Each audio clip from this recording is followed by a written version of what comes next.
Yeah, so sure.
Good evening, dear participants.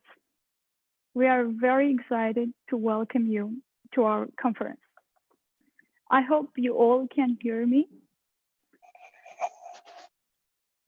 Please, Yes, before I continue, I want to ask you to turn off your microphones and videos. Further, I will give some more guidance on how to proceed during the conference on this platform. Thank you so much. I already see some cameras turning off. Thank you.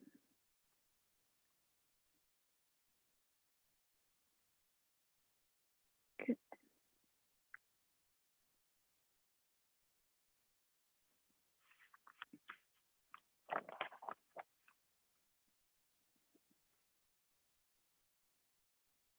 Also, again, very welcome to our event dedicated to Nagorno-Karabakh conflict. We are very thankful for your interest and for your time. Today, we are expecting to have fruitful discussion on this topic, and we do hope that all your questions will be answered today regarding this issue. As we have already advertised on our Instagram page, probably many of you already follow us, today we are going to have the following agenda. Let me quickly share with you my desktop.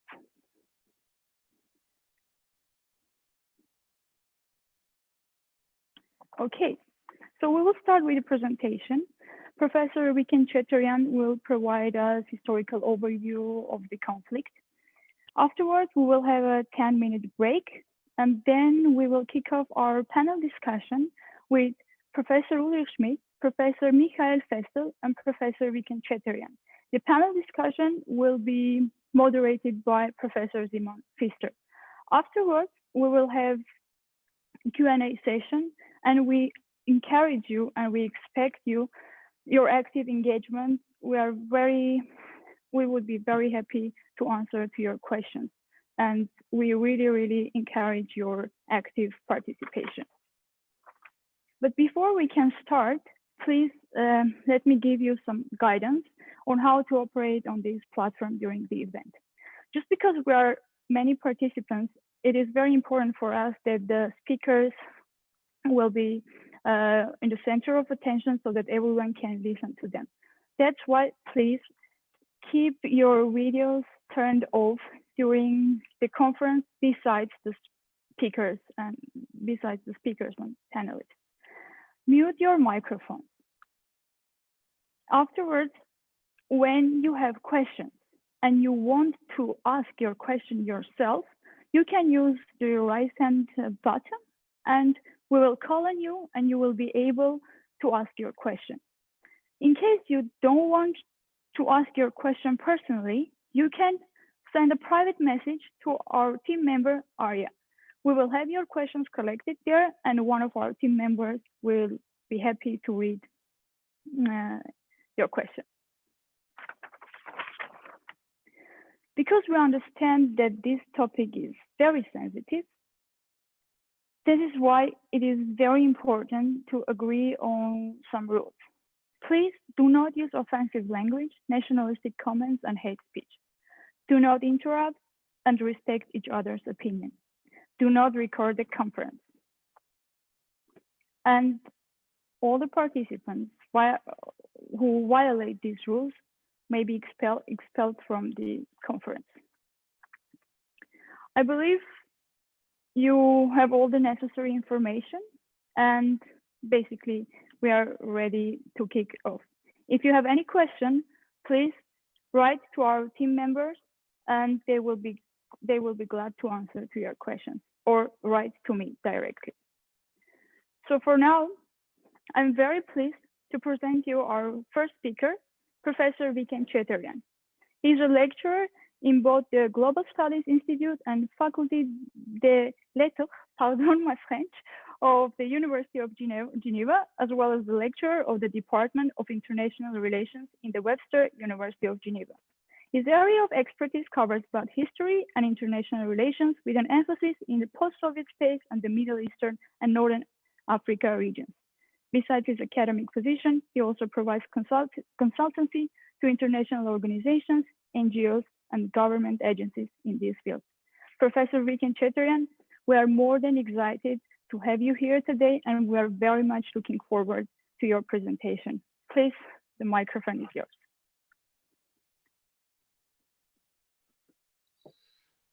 Thank you very much. I would like to thank the organizers and the colleagues in St. Gallen University for this opportunity.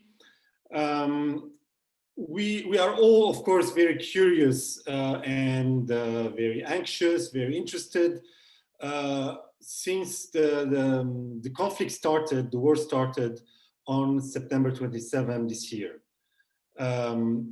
But I think apart from our interest in the details of the Karabakh conflict, I would like to put it in a more broader perspective. The events taking place in Karabakh have a lot to inform us about the developments and the shifts, the radical shifts, I would say, in global affairs.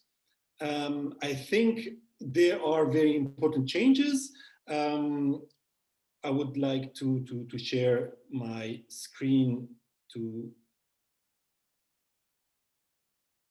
so there are, Karabakh is part of a number of conflicts taking place to the southeast of Europe, and there are very important lessons for students of international relations to draw from this. So I will take the few minutes I have to develop the background of the conflict, to shift between what is specific to the case of the Karabakh conflict, but also the lessons more broader for international relations. So Karabakh, as you see, is a region in the Caucasus. And the Karabakh conflict started in 1988, opening a kind of parenthesis in international relations. Karabakh was an autonomous region, so Karabakh had local autonomy because of its ethnic Armenian specificity. The majority of the population in mountainous Karabakh, or Nagorno-Karabakh, as it was known in Russian, it had its autonomy because of its ethnic Armenian specificity, but at the same time it was placed within Soviet Azerbaijan. This is something particular to the Soviet Union and its administrative territorial management going back to the 1920s, but in the 1980s, during the Perestroika period, this dual ethnic identity of Karabakh, local autonomy because of its Armenian identity, but being placed within Soviet Azerbaijan, created tensions. And the conflict starts in February 1988, more specifically 20th February 1988, when the local parliament passed a law demanding to be detached from Soviet Azerbaijan and put under or becoming part of neighboring Soviet Armenia. So this initial phase of the conflict was developed through Soviet institutions. So it was the local parliament, it was the local Soviet voting for this. Moreover, the local Armenian activists and members of the parliament saw their act within the spirit of perestroika. Perestroika being the reforms that Mikhail Gorbachev launched. And in 1988, this was at the height of the reform period. But at the same time, Karabakh opens a parenthesis because unlike the reforms of Mikhail Gorbachev, which were top-down, the Karabakh demand for territorial change of status, came from mobilization from below. And the initial declaration of the Karabakh Soviet led to mass mobilization of Karabakh Armenians, as well as immediately afterwards, mass mobilization in Soviet Armenia demanding this change. So there we enter a period of democratic political activism, but in a matter of few days, in fact, a week later, we see a second logic, a second dimension for this question, when in Azerbaijan, several hundred kilometers away from the Karabakh region, in the city, in the industrial city of Sumgait, we have pogroms taking place during 3 days when the local ethnic Armenian population becomes victim of mass violence. So here from the beginning, we see that there's two logic confronting. On the one hand, the logic of reform, institutional change, mass mobilization of populations. And then the second logic intervenes, where it's a logic of mass violence, of repression, of rejection of dialogue, and of ethnic confrontation. And very quickly, this second logic predominated, a conflict which could have been solved. We have other examples from other places, for example, Czechoslovakia in '92. So this also Karabakh conflict could have been solved through negotiations, dialogue, institutional reform, etc. But instead of that, it spiraled into mass violence and into ethnic conflict. Now, less than 4 years after the beginning of the Karabakh question, the Karabakh movement, the Soviet Union itself collapsed. This is end of 1991. And by the collapse of the Soviet Union, the whole dynamics of the conflict changed. Until 1991, Karabakh conflict was an internal question of a superpower. It was an internal question of one state, which was the Soviet Union. With the disintegration of the Soviet Union, we have the emergence of 15 republics, including Armenia and Azerbaijan, and Karabakh becomes a conflict between two UN member states. And also with the collapse of the Soviet Union, we have the Karabakh conflict becoming an open war, a total war, in fact, where the logic of using force, using maximal force to eliminate the other, there we are, to eliminate the other, to use military logic to solve this problem is imposed. In the beginning of the war, so we moved from the logic of conflict to a logic of war. In the beginning of the war, Karabakh was in total blockade. It was encircled from all sides, and the existence of Karabakh Armenians were questioned. Eventually, the Karabakh Armenians, with the support of Armenia, managed to not only take control of the territory of Karabakh, but also to run over the province of Lachin and open a corridor between Karabakh and Armenia. The war goes on, and by the time the ceasefire agreement was signed with Russian mediation, just like 2 days back. Also in 1994, it was the Russian mediation which imposed a ceasefire on the belligerents. By then, Karabakh Armenians had managed not only to take control of Karabakh proper, but 7 Azerbaijani districts came under Karabakh control in full or in part. And Azerbaijani military counteroffensives were not efficient. That's why the ceasefire signed after 3 years of warfare and over 30,000 casualties. Now, after May 94, we enter a new period with a different logic. There was very intensive attempt by the sides of the conflict, Azerbaijan and Armenia, with the mediation of OSCE, OSCE's Minsk group, co-chaired by 3 states, Russia, as well as France and USA.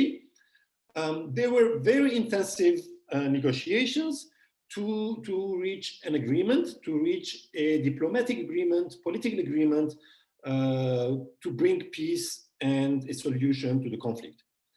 Now, grosso modo, these negotiations were based on the following trade-off. The Armenian side would agree to give back the Azerbaijani territories it occupied during the war, with the exception of the Lachin area and with negotiations going on about the fate of Kelbajar, these 2 regions which are in between Karabakh and Armenia proper. In return, the Karabakh Armenians would get security guarantees and would get the possibility of self-determination. There were different formulas on how to proceed and what political form this self-determination would eventually take. Now, I would say that at different stages in the 1990s and early 2000s, the 2 sides were very close to a political agreement. And my take is that the closest they came was during the Key West negotiations in April 2001. Key West being a locality in Florida. This is 2001. George W. Bush was freshly elected president of USA. He wants to move diplomatic attention away from the Middle East, away from the Arab-Israeli conflict, and he takes the initiative of inviting the 2 presidents, Heydar Aliyev of Azerbaijan and Robert Cheterian of Armenia, to come to Key West and to negotiate. And I think the sides came closest to an agreement at this point, but eventually it failed because Heydar Aliyev was already quite old and his health was not very good. And a number of high officials in Azerbaijan rejected this agreement. They gave their resignation, including the foreign minister, Tofik Zulfugarov, including the personal advisor of the president on international affairs, Vafa Guluzadeh. And their point was that they couldn't agree in losing Karabakh itself. And this stopped the negotiations. And eventually Heydar Aliyev will pass away in 2003, and his son will come to succeed him in November 2003, the same year. Now, Azerbaijan, with this succession, becomes a dynastic republic where Aliyev, the son, succeeds Aliyev, the father. This is very similar to what happened in Syria 3 years back. And it's the only such case in the post-Soviet republics until today. With Ilham Aliyev coming to power, the geopolitical situation changed because Azerbaijan was very close in finalizing its major pipeline, going from Baku through Georgia to Turkey, a pipeline which took years to construct with a capacity of 1 million barrels of oil per day. And the Azerbaijani oil started to flow to international markets by mid-2006. This gave Ilham Aliyev huge amounts of money. And with this, Ilham Aliyev could spend lots of money on arms purchases, rebuilding the Azerbaijani military forces, but also to take more hardline positions in the case of Karabakh conflict. So the demands of Azerbaijan increased. So it was no more a question of agreeing to to Karabakh's self-determination, but also the rhetoric in Baku changed. It became more aggressive, more threatening, and more militaristic. Here, allow me to open a small parenthesis of personal experience. I was very much engaged for many years in initiating and creating dialogue between Azerbaijani, Armenian, but also other regions in post-Soviet countries.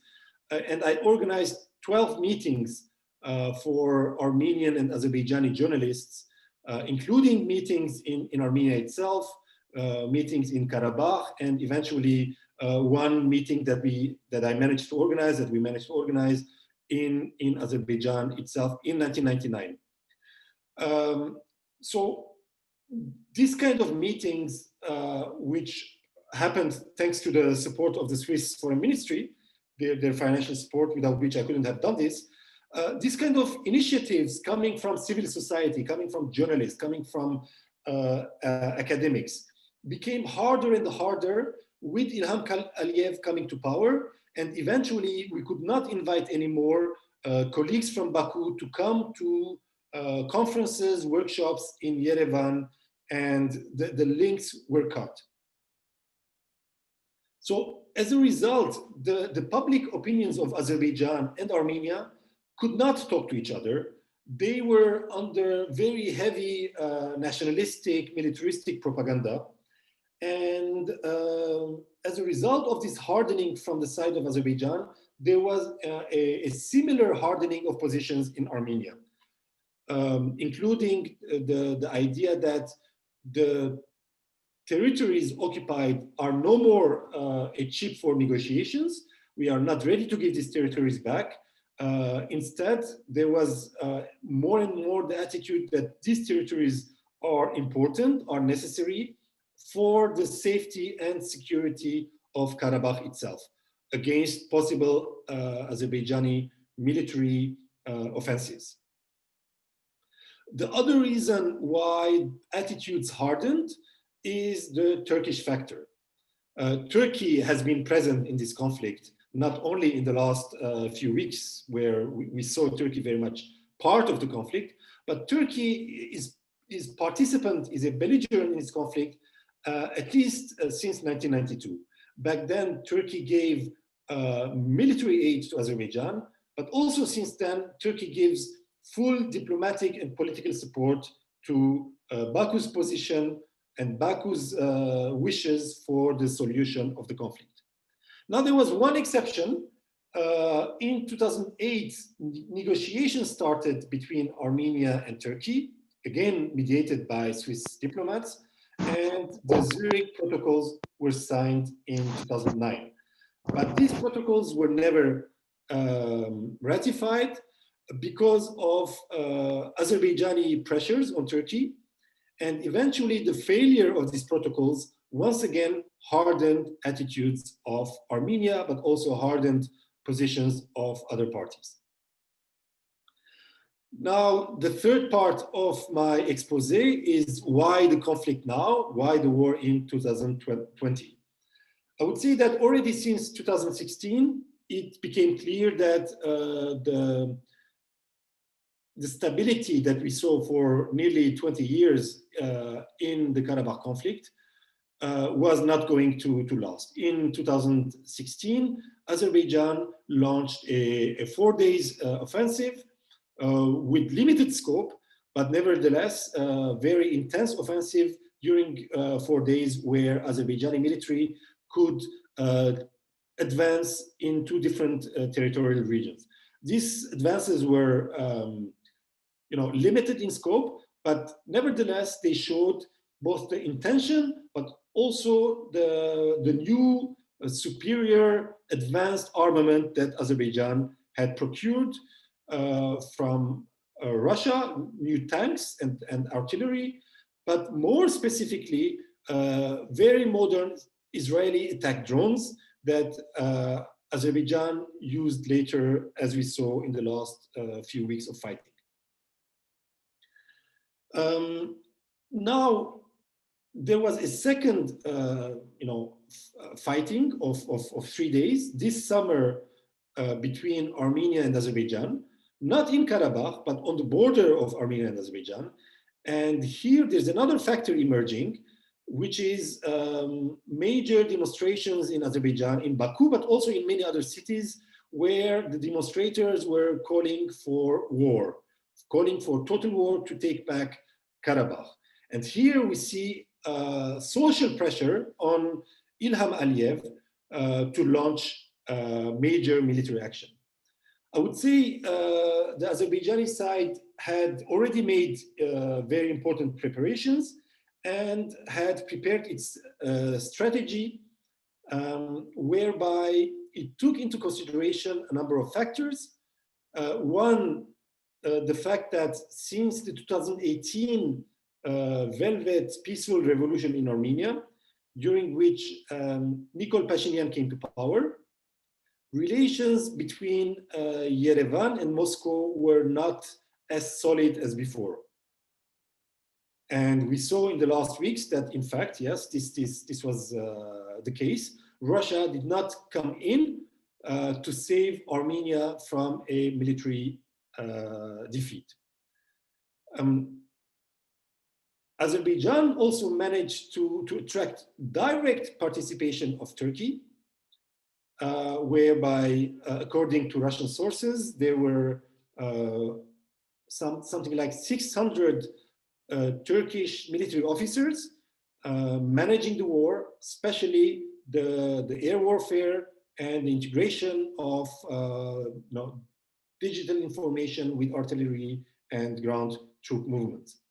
So we have direct Turkish presence, we have Turkish participation with officers managing the war, we have Turkish F-16s in Azerbaijan, and we have the active participation of Turkish drones, the Bayraktar 2s, in the military operations. Moreover, Turkey also brought in its proxies, Syrian Islamist mercenaries that it raised from Syria, recruited them, and sent them to the war fronts in Karabakh. Now, all these elements that could have been problematic for Azerbaijan were managed in a way that the fact that Turkey intervenes for the first time in history directly in post-Soviet territories, the fact that Syrian Islamist forces are deployed in the Caucasus, something that could eventually create sensitivities for the US, for the Europeans, for Iran, these issues were disregarded and did not create any hindrance, any negative impact for Azerbaijani military operations. The moment was well chosen, the pandemic, the global pandemic, plus US presidential chaos, elections, election campaigns, and chaos later on, were enough to give few weeks to few months for Azerbaijan to launch its massive military offensive and eventually bring a success. Now, after 2 weeks of fighting, Azerbaijan managed to break Armenian defenses in the weakest point it found, which was in the south of the front line. Here you see on the map. This region is a flat region. It's adjacent to Iran and to Arax River. And the total superiority, air superiority of Azerbaijan gave the possibility for these troops to advance quite quickly and go through the flatlands up to the Lachin corridor and eventually capture the town of Shushi, Shusha in Azeri, Shushi in Armenian.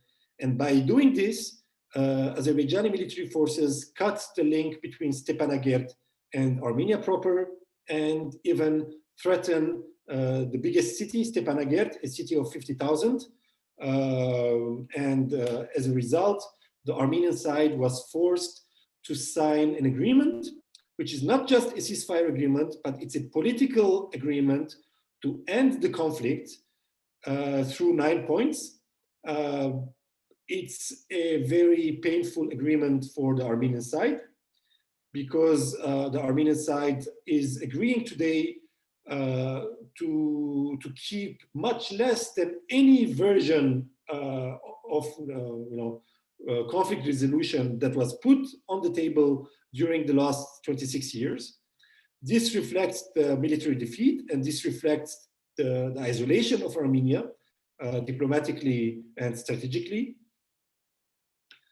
And now we are seeing the withdrawal of Armenian troops from the Kelbajar, the Aghdam regions later on. And these regions will pass to Azerbaijani control. We have a number of uncertainties for which we have no answer. One, the most important, is what are the mechanisms to solve the political issue and to decide the future political status of Karabakh? And the second question is, will Karabakh Armenians be allowed and enough security environment be created for them to return back to Karabakh itself, but also to return to the towns and the villages, Armenian towns and villages that today are under Azeri military control. To conclude, the case of the Karabakh conflict shows us that the parenthesis opened in 1988 of mass mobilization, of democratic movements, of populations demanding change has been closed. Maybe this is the last parenthesis being closed in 2020. We have seen other parentheses being closed with the Arab Spring, but also with the referendums for self-determination 3 years back. I'm thinking about Catalonia, but more specifically about Iraqi Kurdistan. You might remember that Iraqi Kurds, as well as Syrian Kurds, made an alliance with the international coalition led by the US to fight ISIS. And in 2017, after this fight was over, Iraqi Kurdish autonomy made a referendum to decide whether its population wants self-determination and to become a sovereign state. And after this votation, Iraqi Kurds were left alone against the Iraqi authorities, who advanced their forces in the disputed territories, and more specifically, they occupied the city of Kirkuk, which was until then under Kurdish domination. And Kirkuk is the major oil areas in northern Iraq. So there we see already an example that the Armenian side should have taken note that the international atmosphere is changing, that the international predisposition to accept self-determination of populations is not in fashion anymore, that even the Iraqi Kurds who had allied themselves with the US, even with US military presence there, they could not decide for self-determinations.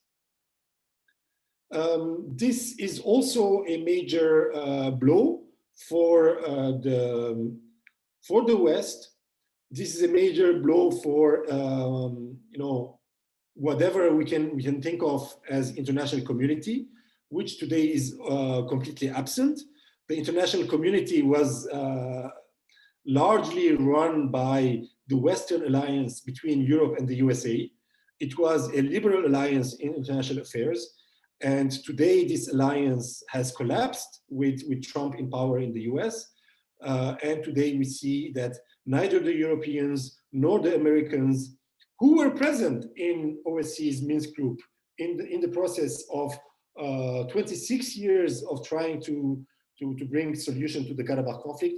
Today, they are absent from the deal that was largely run by Russia, signed by satisfaction by Azerbaijan, signed by having no choice by Armenia, and in the shadow we have Turkey.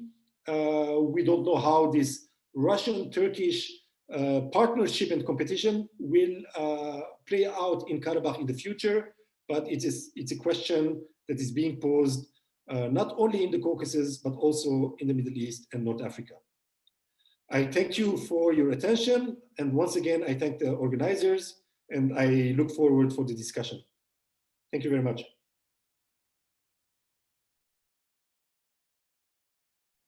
Professor Cheterian, thank you so much for your detailed and precise description of the odyssey of this conflict. I'm sure the curiosity of our participants is even more now, and they will have their chance to ask their questions during a Q&A session. As already mentioned before, now we will take a 10-minute break, and afterwards we'll kick off with the panel discussion. We thank you for your attention, and we are looking forward to see you again in 10 minutes. Thank you.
Wird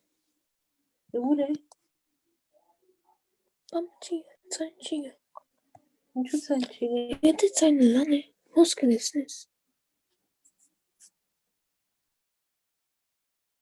Mamma, mute sen.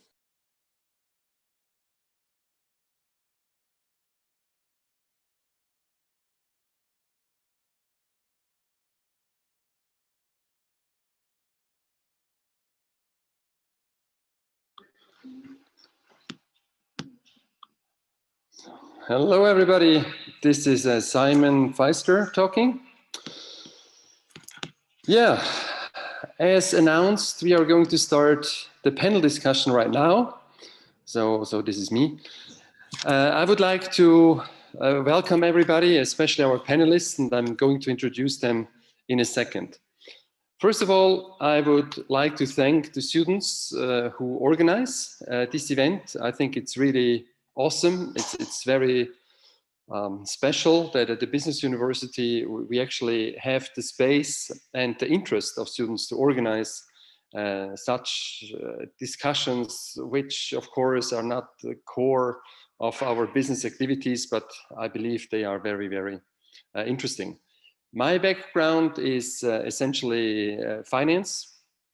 However, I do have a certain reputation that I do support students that try some activities a little bit outside of the mainstream. And more specifically, in this case, the students asked me that I could have a very neutral position where they were not sure if they can keep that neutral position. And that's why I'm really happy to moderate this panel discussion.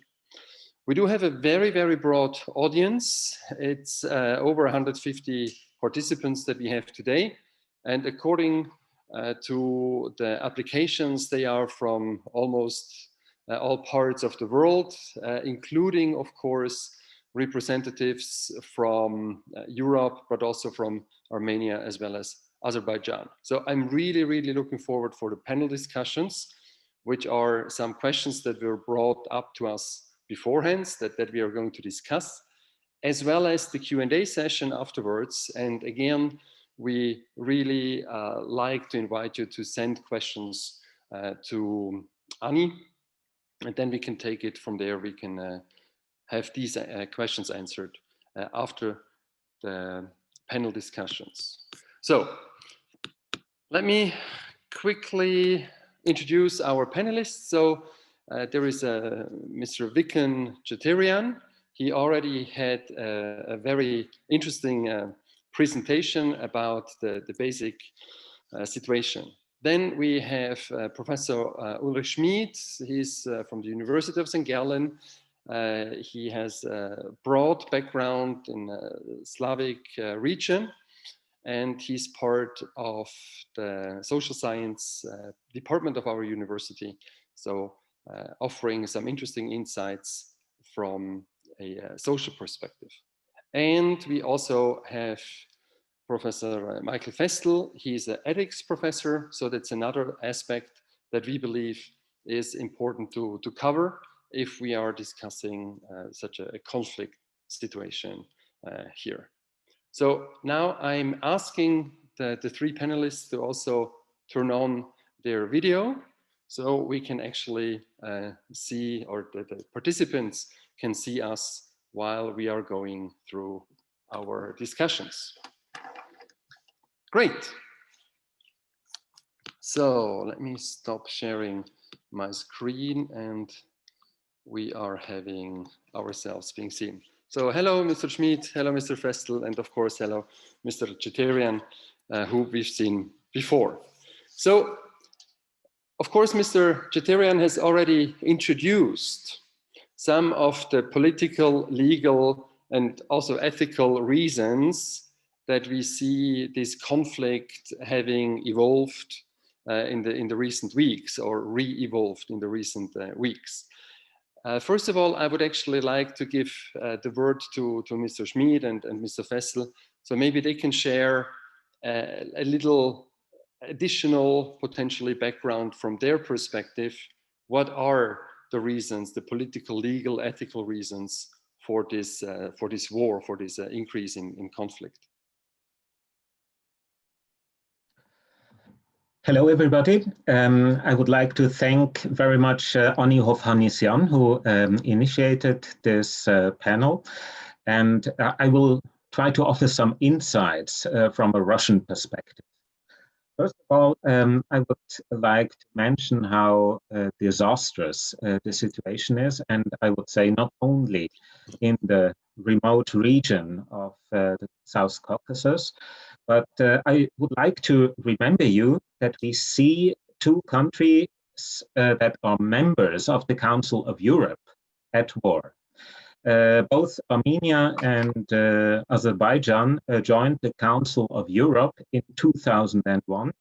And so I would like to stress the European dimension of this war. As you all know, the main scope of the Council of Europe is to maintain the rule of law, democracy, and the human rights in Europe. And I think what we are witnessing right now is, of course, against all the principles of the Council of Europe. Now, when it comes to the, reasons for this conflict, I think one of the main culprits is, of course, Stalin. And if you even want to go further, you could also say there is a philosophical culprit, and this may be Marx with his theory of nations. And Stalin, as you may know, was the commissar who was responsible for the nationalities in the early 1920s, when the states of Armenia and Azerbaijan came about. Both had a very short-lived time as democracies right after World War I, and then they were incorporated by the Red Army into the Soviet Union, which came about very late in 1922. And already there you can see how difficult the application of the Marxist theory of nationalism was in respect to the South Caucasus, because from 1922 to 1936, we had the so-called Transcaucasian Soviet Republic, which was composed of Armenia, Georgia, and Azerbaijan. And nobody should be surprised that this project failed. And in 1936, the Soviet republics of Armenia, Georgia, and Azerbaijan were created. And this, of course, meant also that it was a tacit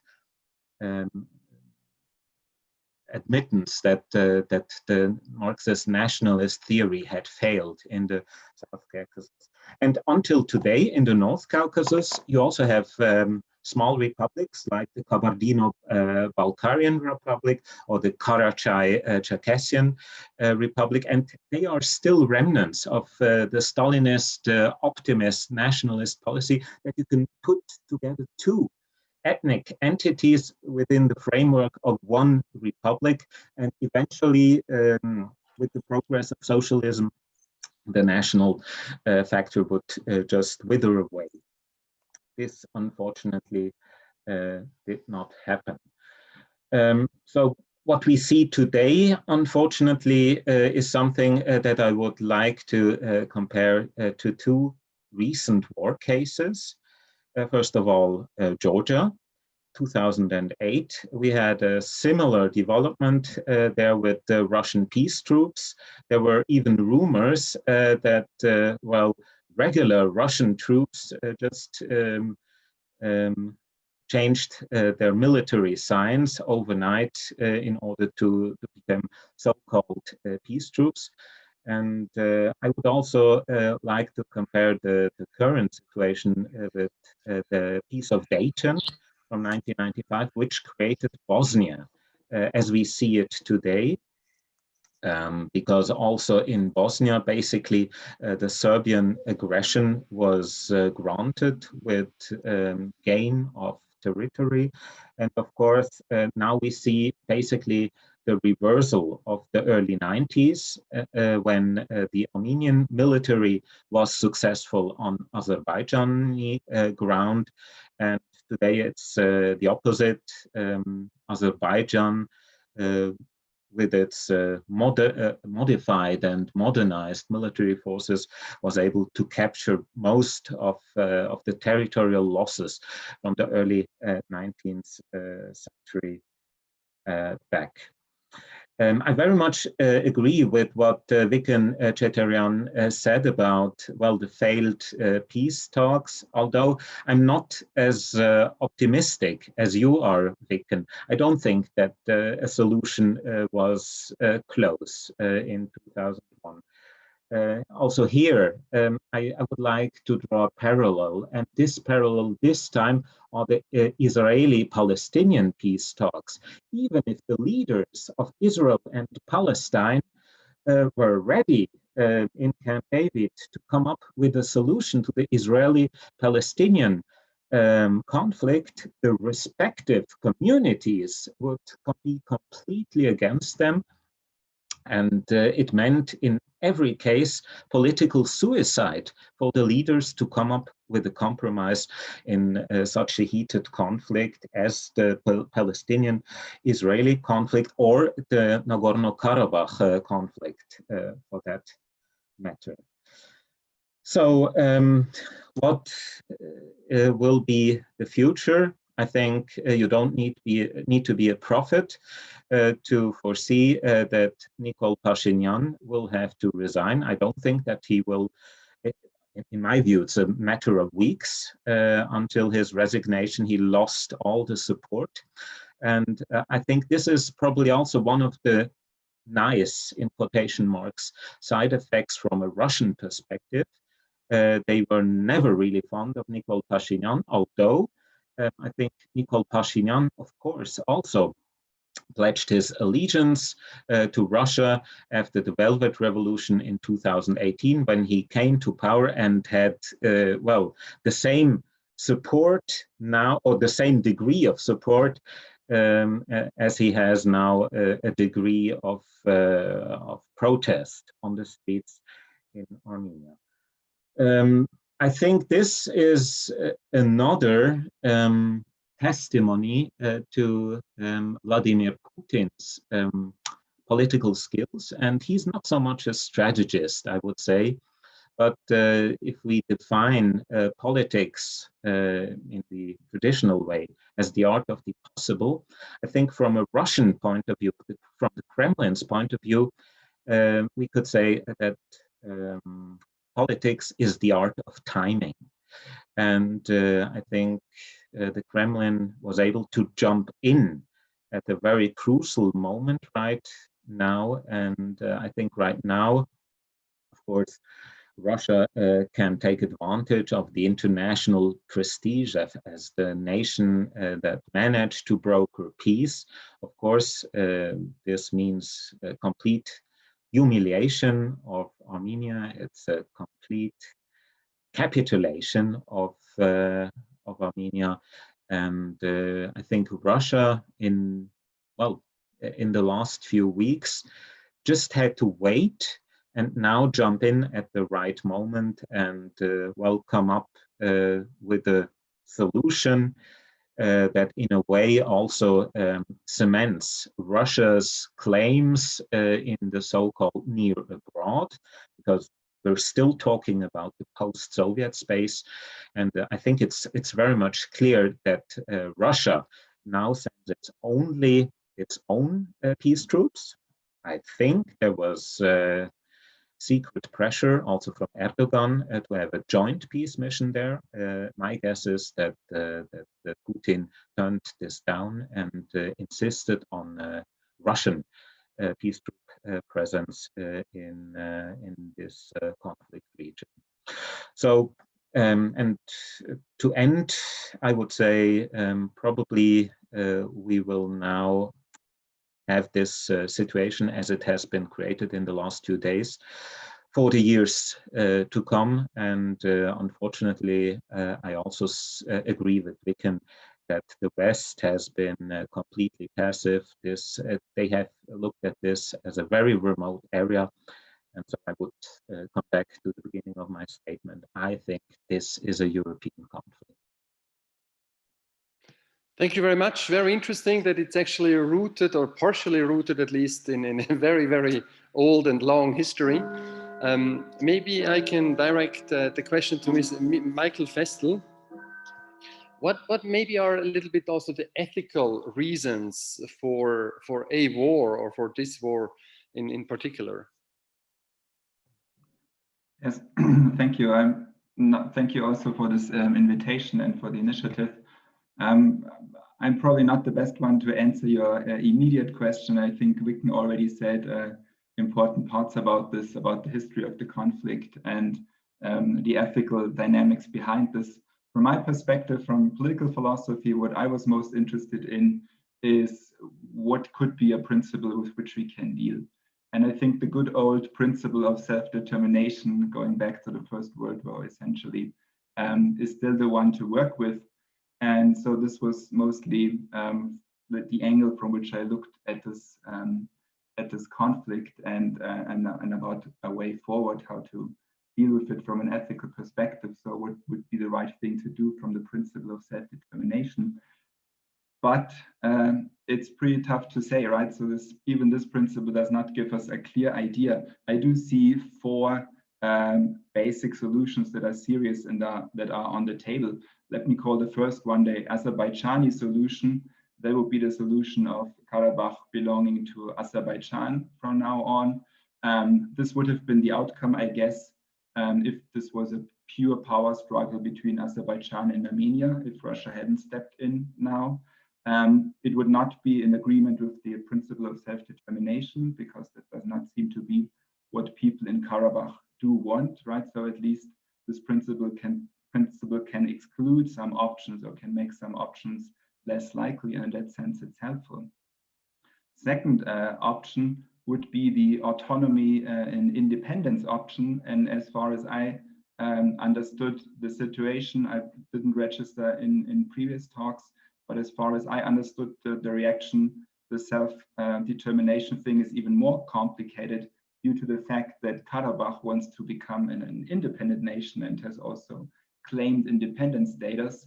So that would be the second option, and maybe this would be the strongest one for self-determination. But you correct me if I'm wrong, Vicken, whether this is really a part of the self-determination here. But from what I grasped from my sources, mostly the New York Times, is that if there was a pure self-determination thing, you would have a third state even, right? You would have Azerbaijan, you would have Armenia, and you would have Karabakh as a third state. But there might be downturns to this one as well, right? Because there was always the downside of self-determination, that it's not so easy to just give everyone the right to form their very own nation state, because this can also be destabilizing if this is not a nation state that is really functioning on its own terms, and that might be a case here, right? And then there are 2 other options, and these 2 other options are basically the 2 Armenian options. The first option would be, I guess, that this was the status before the recent conflict in 2020, that Nagorno is controlled from Armenia, and that there is a certain corridor that directly connects Armenia with Karabakh, and that would be the preferred solution of Armenia. But there are serious problems with this solution from a self-determination perspective, because from what I understand, in this corridor region, there seems to be a strong case for making that this would be, from a self-determination principle, it should belong to Azerbaijan. At least there are many Azerbaijanis still living there, and others were expelled and would like to go back, from what I understand. So that's also not a great option, possibly. And then there would be this 4th option, the second Armenian option, as I'd like to call it. That would be the idea that Karabakh would be an exclave of Armenia, but that there would not be a corridor directly connecting the 2, which would make it an exclave. And then you would need some kind of street, some kind of connection. At least there would be the 4th option, I guess. What would be, in a sense, nice or sexy about this 4th option if I may put it this way, that this would create some kind of symmetry, if I understand it correctly, between Azerbaijan and Armenia, because then Armenia would have an important exclave in Azerbaijan, and at the same time Azerbaijan has an exclave in Armenia, which is, I think, called Nakhchivan, if I pronounce that correctly, right? So you would have a symmetry here. You would have two exclaves in both countries. There would be some kind of mutuality, and they should mutually agree that both states should have access to the exclave. So there might be quite a lot to say about this option, right? And as I understand it, this is not so far from what we would have today, in a sense. So if I want to say something positive, but you can say that I'm naive, some negative things we have already known, right? So Council of Europe, yeah, that's a nice word, but actually we have always known that the Europeans do not interfere in the Caucasus region, do not interfere outside of Europe, didn't really even interfere in Yugoslavia without the Americans taking the lead.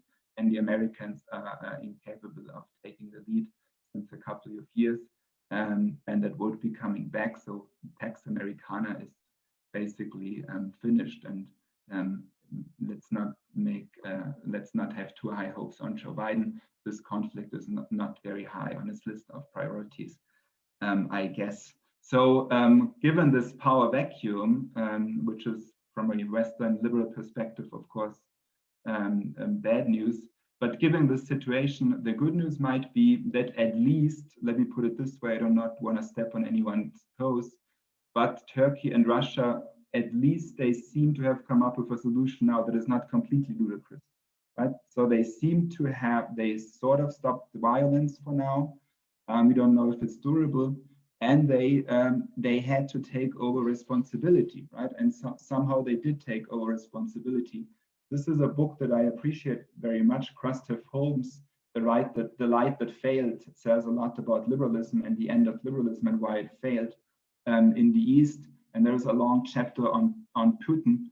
And what they say about Russia and Putin is that he is really only, right now, he does not have an own strategy or own vision. The only thing that he wants to do, he wants to destroy liberal ideas. So he's a purely destructive force, but does not have a long haul strategy behind this.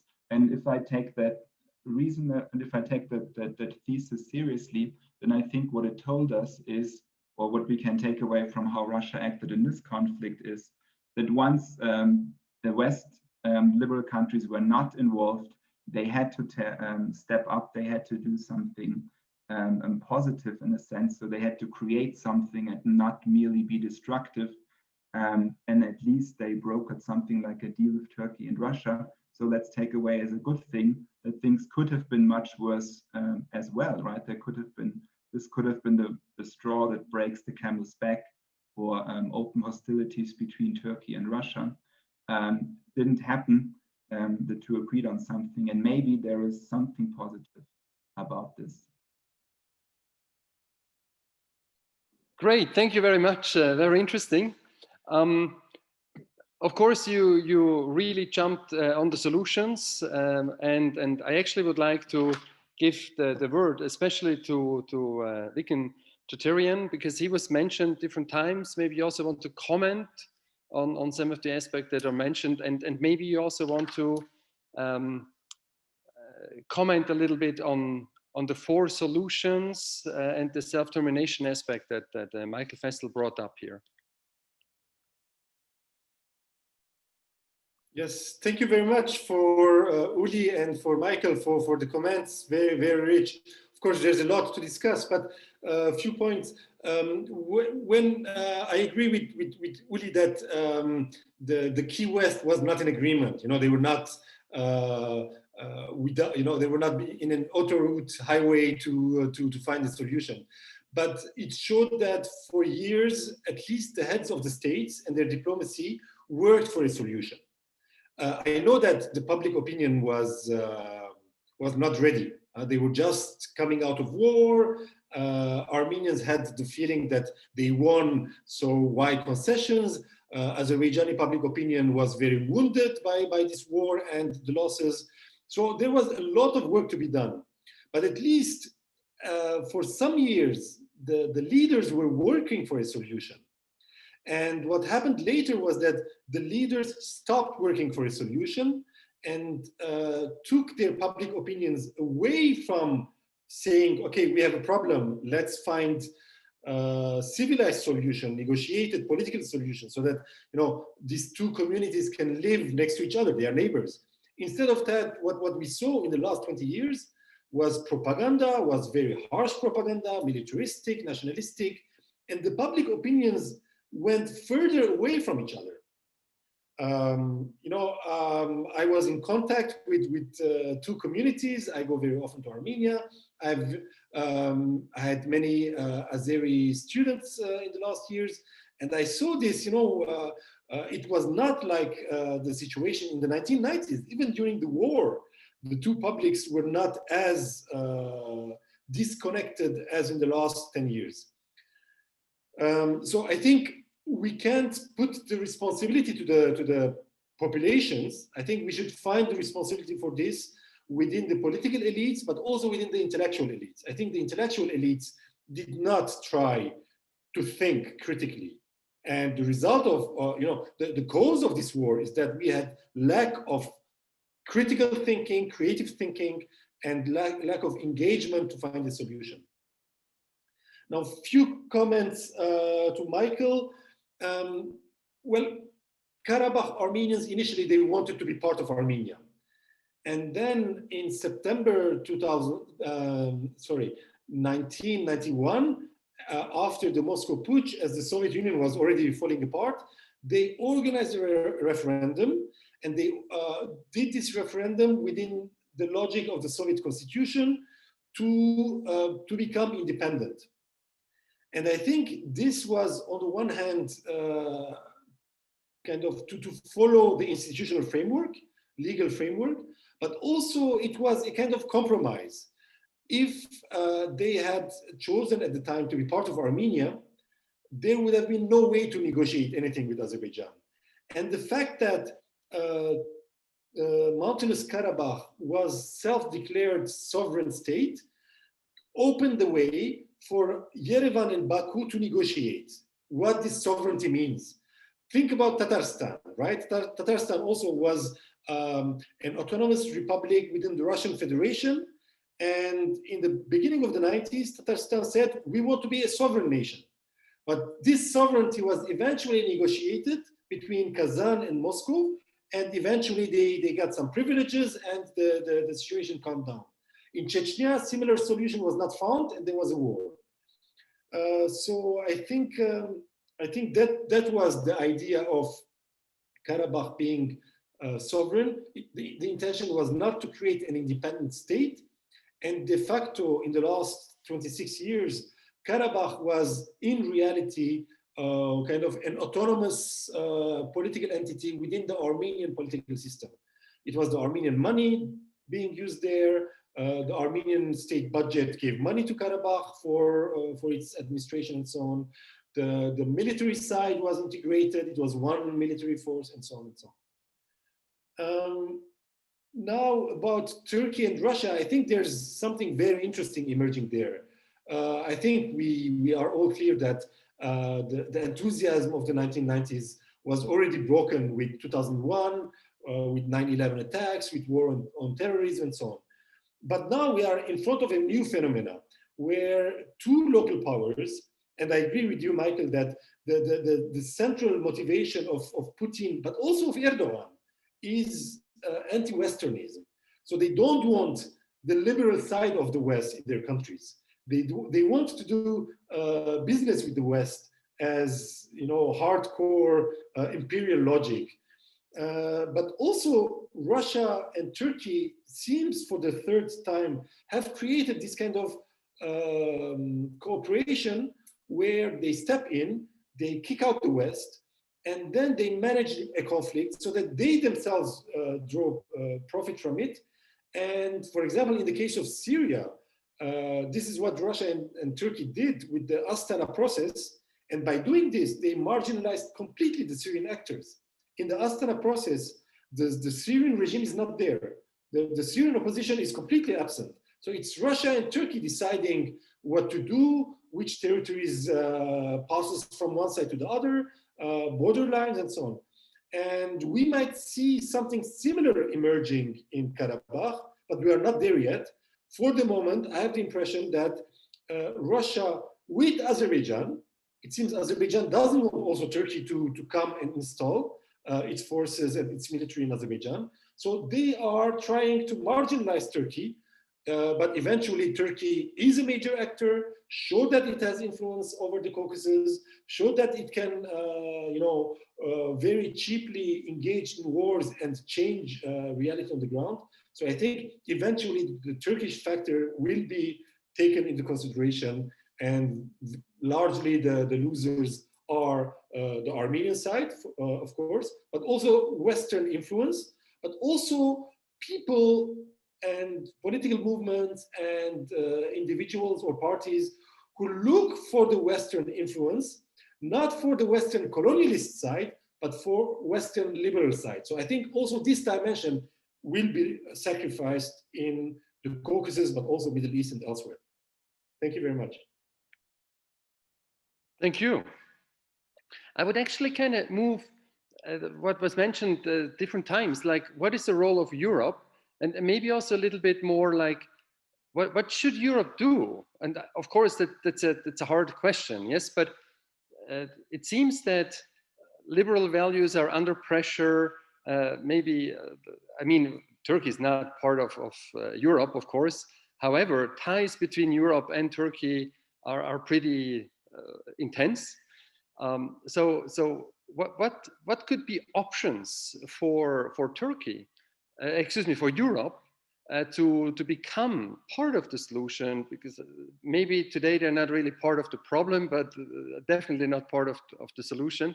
So what could be the role that Europe could be taking on in the future? Maybe Mr. Schmid to start off.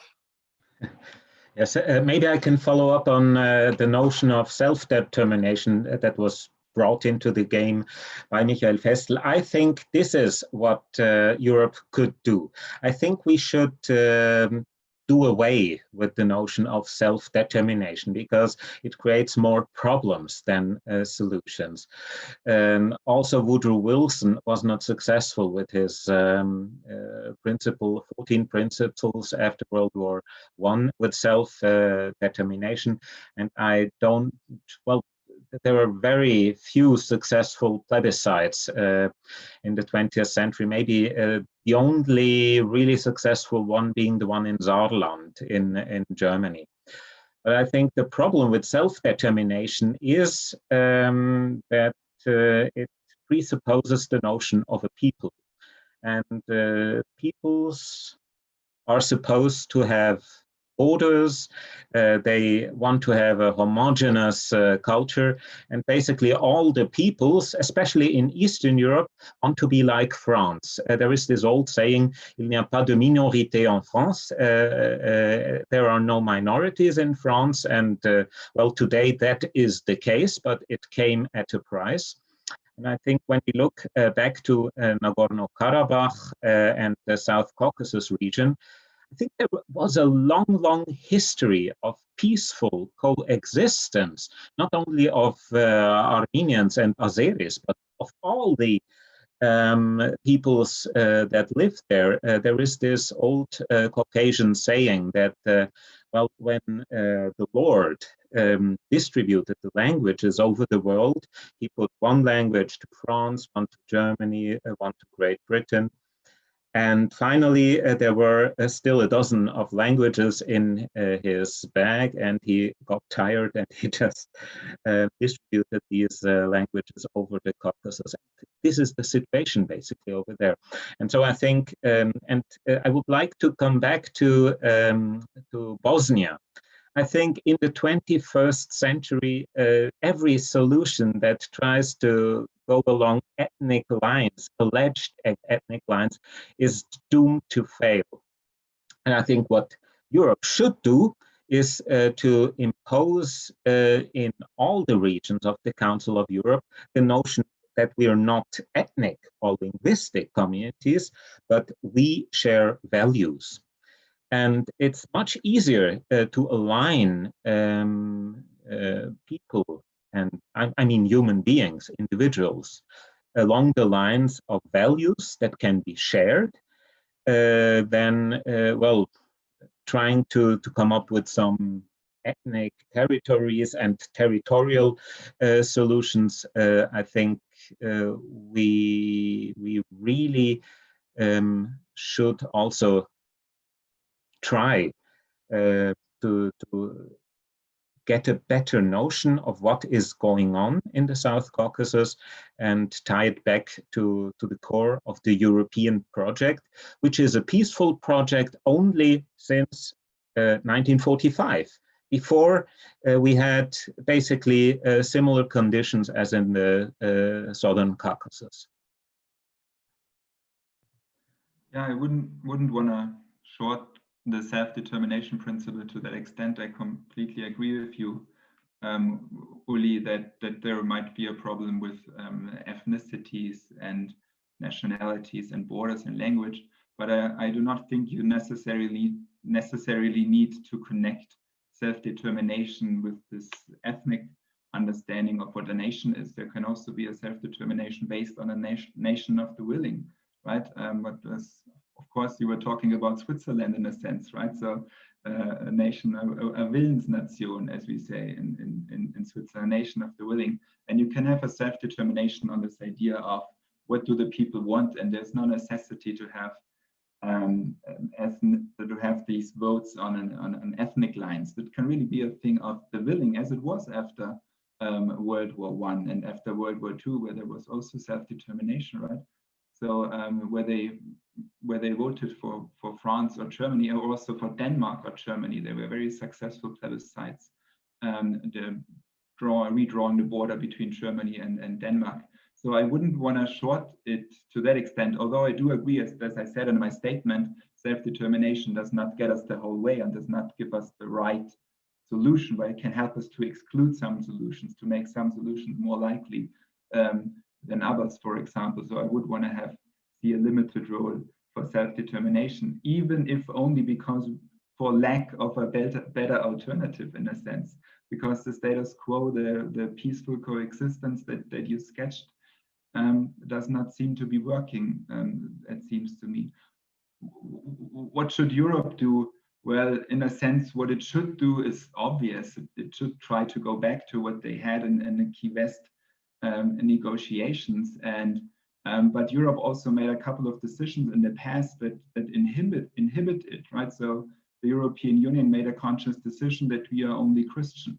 Otherwise, it would have been very possible and very conceivable to say that the countries of Northern Africa should be a part of the European Union. I mean, Europe can be the Mediterranean, but there was a conscious decision here to not include parts that are not Christian. And this then, in a sense, does not make the European Union a cherished player on all sides, given that Azerbaijan is not Christian, Armenia is Christian. So hence there would always be this negative attitude towards Europe, whether they would really be completely neutral here. And I think Europe would suffer a real problem of legitimacy from the Azerbaijani side due to this fact. So that's what Europe should do. But what Europe does, I mean, what we've discussed so far is, oh, what a pity for Europe. Oh, how unhappy the Europeans need to be about this situation, about using this influence. But you can turn the tables here and take the position of a completely egotistical European perspective, especially of the European leaders. And then you could say something like, well, Europeans are happy, as a matter of fact. They are happy that Turkey and Russia are providing services, are doing things that otherwise the Europeans should have done, namely broker a peace, negotiate a peace, try to find a solution. So they do not need to make their hands dirty, because Turkey and Russia, they are basically now the protective forces here in the region that make the deals. So in that sense, that's not what Europe should do. But I think from an egotistical European perspective, we have to make we have to be clear about this fact that many leaders in Europe are not unhappy about this outcome, right? That other countries are now stepping in and doing stuff they themselves are no longer capable of doing, no longer willing of doing, and maybe even tired of doing. So this is sort of my extension to the question of what Europe should do, right? And this is, of course, from my perspective, a negative news, but I think this is the reality now. Thank you very much. Of course, very interesting. Mr. Vicken, Cheterian, can I direct the role of Europe also to your perspective, please? About Europe, I think Europe has instruments, has means to influence, but what is lacking is the will, what is lacking is the vision. For example, Europe has the means to influence Turkey. Turkey is not a member of Europe, but Turkey is part of European economy. Turkey has signed the customs agreement with Europe and has total access to European markets. So from this perspective, Turkey politically is not part of Europe, but economically it is very much. So European countries have the means to influence Turkish behavior, but not only in the case of Karabakh, but even in the case of the conflict on Eastern Mediterranean, we saw that EU countries are not able to agree, while Greece, Cyprus, supported by France, push for harsh measures, Germany, Italy, and others for economic, but also for other considerations, are very hesitant. But also we can compare European role played in Russia-Georgia war in 2008. Europe was not only very active, it was the French Foreign Minister Bernard Kouchner who mediated for the ceasefire agreement. And then after the war, the EU with the USA, they gave billions of dollars of aid to Georgia to stabilize the country and not to lead to the kind of chaos we are witnessing today in the streets of Yerevan. So yes, Europe has the instruments, has the means, but for different reasons, lack of political will, lack of agreements, they are not there. One more point on self-determination and what to do with populations when we have problems, right? So it seems that in Karabakh, ethnic Armenians have problem with the Azerbaijani state. How to decide when self-determination should be applied and when not? I think when questions reach to the point of the physical survival of communities, I think then international community has the responsibility to intervene, responsibility to protect, and I think this concept could and should be triggered in the case of Karabakh. Now the problem in the case of Karabakh is that we have ethno-territorial conflict, and the instruments that are negotiating and trying to solve it, they are nation states. So nation states, they are biased in ethno-territorial conflict. So they are not the best instrument to normalize relations between Armenians and Azeris living in the mountains of Karabakh and beyond it. So I think this has been the problem from day one. On top of it, the conflict of Karabakh is part of the very symbolic part in the nation building process in Armenia and much more so in Azerbaijan. So one of the failures and difficulties for the public opinions is that they cannot overcome the symbolic side of Karabakh in the case of young nations that just emerged from the Soviet Union three decades back. Thank you. It seems that the concept of self-determination has triggered a lot of aspects. I would actually like to move to one country that wasn't mentioned yet. It is Iran, because I think Iran is the one country that actually has borders to all three areas or states: Armenia, Karabakh, and Azerbaijan. So, and of course, Iran is a big player in the region as well as in the world. So how do you see the influence or the role of Iran in the conflict, or even more so in the solution to a potential future more stable balance in the region? Who would like to go first?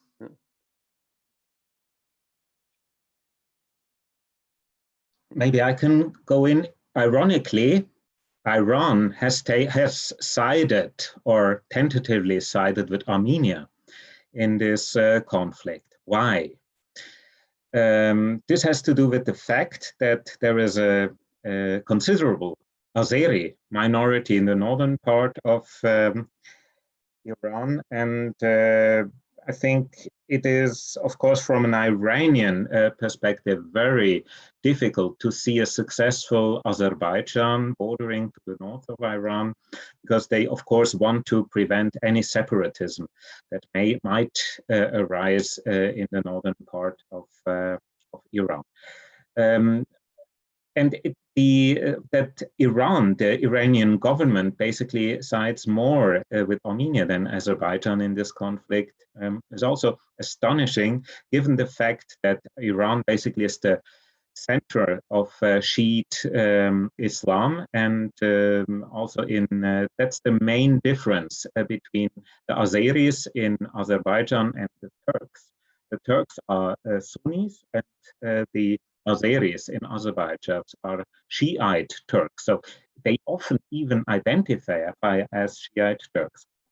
Now, Iran is a dangerous ally, and you better use a long spoon if you have dinner with Iran. And I think this holds true for all the parties involved in that conflict. So if I understand you correct, you are actually quite happy that Iran didn't play a bigger role. You believe it would have made the whole thing even more complex than it is today. Well, of course, again, we have to look at the sphere of interest, which is taken very seriously by Russia. We still are talking about post-Soviet states.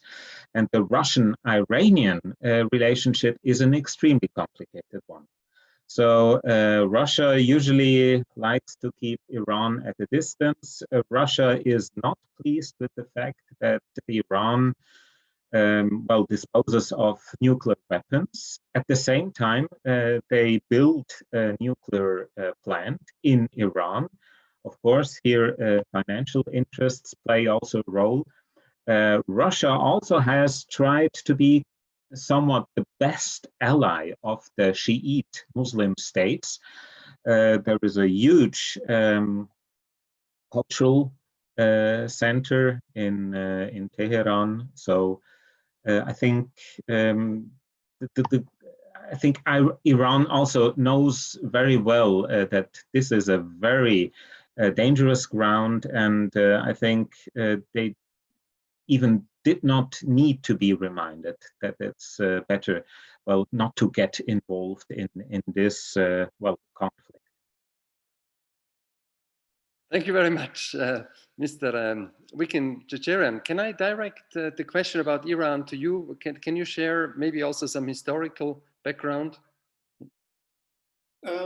Yes, I mean, just to add some information to what Ulrich just mentioned, Iran has good relations with both countries, so doesn't have any problems neither with Armenia nor Azerbaijan. Iran has its reputation of being pro-Armenian, but when we look at the facts, basically Iran has not given any kind of extraordinary support to Armenia. More than that, during the last conflict, we saw two phenomena, which is new. One is demonstrations in northwestern Iran, in Tabriz, in other Azeri inhabited cities in the region, where the demonstrators were calling to support Azerbaijan. And after this, the Iranian authorities, they made declarations in support of Azerbaijan's territorial integrity and so on and so on. So I would say that Iranian leadership I agree completely with Ulrich on this. They are very worried about the situation. Iranian leadership, we know that they are very unpopular internally. We saw mass demonstrations and uprisings in Iran on more than one occasion, and they are worried that they will have a new kind of separatist movement if the situation in the Caucasus goes out of control. So they tried to kind of balance the situation by making pro-Azerbaijani declarations and try to manage the popular movement. But at the same time, Iran should be very worried from strategic and military perspective to see Turkish forces deployed in Azerbaijan. Let's not forget that Turkey is still a member of NATO, a naughty member, but nevertheless, this is NATO military today present in Azerbaijan. Iran was not happy to see Syrian Sunni Islamist mercenaries walking around on its northern border. And third, Iran is not happy to watch Azerbaijan's military cooperation with Israel. Israel is giving military support to Azerbaijan, not just for commercial purposes. $5 billion, I think, is very convincing argument. Plus, there's Azerbaijani oil massively exported to Israel, but also Israel has military influence in Azerbaijan.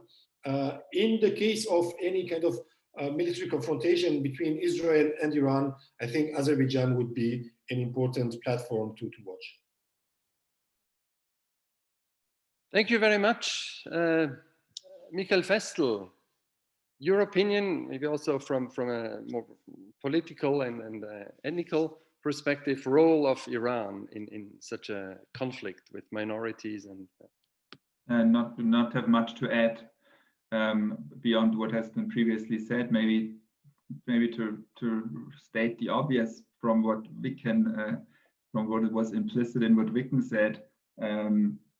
I think it's not only that they are unwilling to interfere, but because there are serious interests that are now breached for them. You mentioned Turkish forces in Azerbaijan, but I think, or my hunch would be that this is a sign that they also lack the clout now to really interfere, that they are not powerful now, that they cannot engage with Turkey or Russia in this situation. And the way I see it, Iran is trying to consolidate. It's not on the offensive now in general. They are trying to consolidate now. And I think this is also seen now in the fact that they try to remain out of it. So another dimension, another country that I would like to bring into the discussion is Switzerland. Because as we all know, or as we have already heard, there have been some interesting aspects where Switzerland facilitated at least certain talks or certain meetings, which we do very often. So that's definitely a plus. On the other side, we also have to realize that there are other aspects, economical aspects. For instance, there is significant money from different players on Swiss banks. There is a lot of gold refining, as far as I understand, in Switzerland. Nobody knows exactly, but there is an understanding that maybe 70% of the world's gold is being refined in Switzerland, and especially Azerbaijan. They also have some ties to Swiss refineries, but that's not exclusive. These are just like examples, and obviously Sokar, which was a little bit in the Swiss media, obviously does have certain business in Switzerland. So what would your suggestions be? How should Switzerland go forward as we stand today, as the conflict stands today?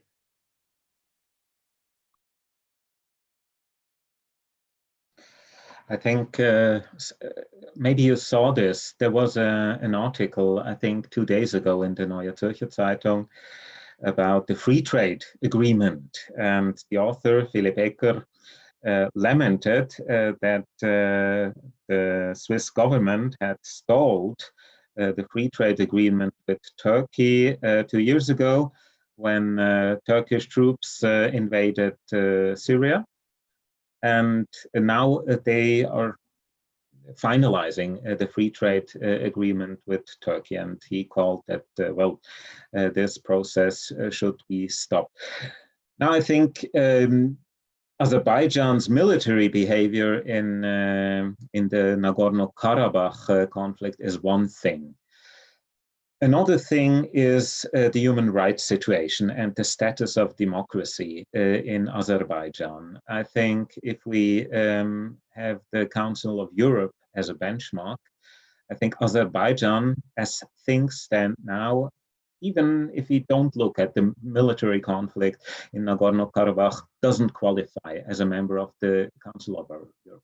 Now, I am the last person to call for an expulsion of any member of the Council of Europe, because if we cut off, I think, Azerbaijan from the processes in the Council of Europe, including the Venice Commission and so on, we don't punish Ilham Aliyev, who will be perfectly at ease with such a discussion, but we will punish the Azerbaijani population, which still has the possibility to go to the European Court of Human Rights in Strasbourg and basically sue Azerbaijan for the Human Rights Declaration, which has been signed, as I said, in 2001 by the Azerbaijani government. So I think we should probably use this instrument and the forum of the Council of Europe. We also have a strong Swiss delegation there. You know that the Swiss relation to the Council of Europe is also not without problems. We had the Selbstbestimmungsinitiative, unfortunately, which was a direct attack on the Swiss membership in the Council of Europe. So maybe we shouldn't be the loudest one in the Council of Europe, but I think we should team up with other European nations among the 47 member states of the Council of Europe and exert pressure on Azerbaijan. Thank you. And of course, the very good hint that like every country might have some really light parts and some not so light dark shadows that have to be considered and have to be kept in mind when answering. Role of Switzerland. Michael Festl, what would you say? I completely agree with Ulrich. There's not really a Swiss role in a sense. There is a European Union role, and if the European Union role tries to get involved, then Switzerland would be important for economic reasons as a banking place that you mentioned. But yeah, that's what I would say, right? There's a European solution. There are European gambits that I would hope for, that are not very likely, I guess, but there is not really a Swiss gambit. Thank you. Very clear statement here as well. Mr. Vicken, Cheterian? Me, I think Switzerland can play a role in two levels. Diplomatic role. Now we have new reality in the Karabakh area. We have the question of return of the refugees from Karabakh who today are in Armenia, and the creation of a safe environment for them to live on their land. And I think here Switzerland, through its diplomatic channels, through its diplomatic skills and possibilities, and we saw that Switzerland was very active on a number of dossiers in the Caucasus, in Armenia-Turkey dossier, in Russia-Georgia question, in the Chechnya conflict. So I think there's a role for Switzerland to play in diplomacy in foreign affairs.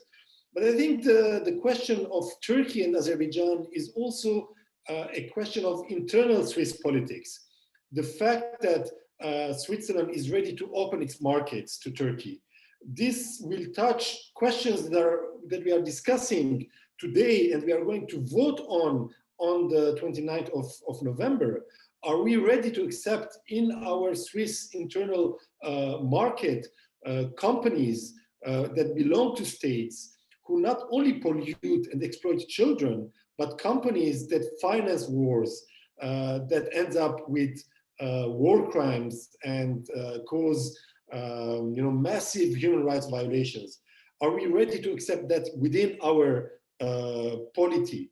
And if not, what are the measures that we can take?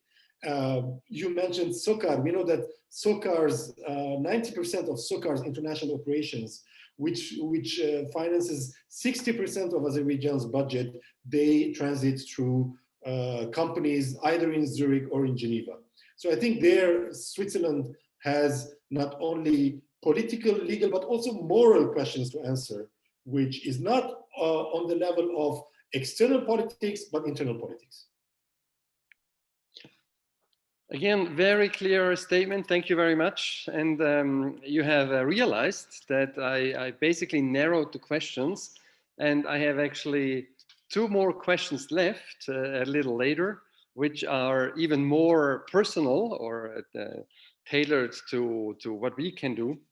But before we come to these questions, I would actually like to start the Q&A session because there have been quite some questions from the participants. And we mentioned before that there was a team of students here who make sure that these questions can be brought to your attention right now.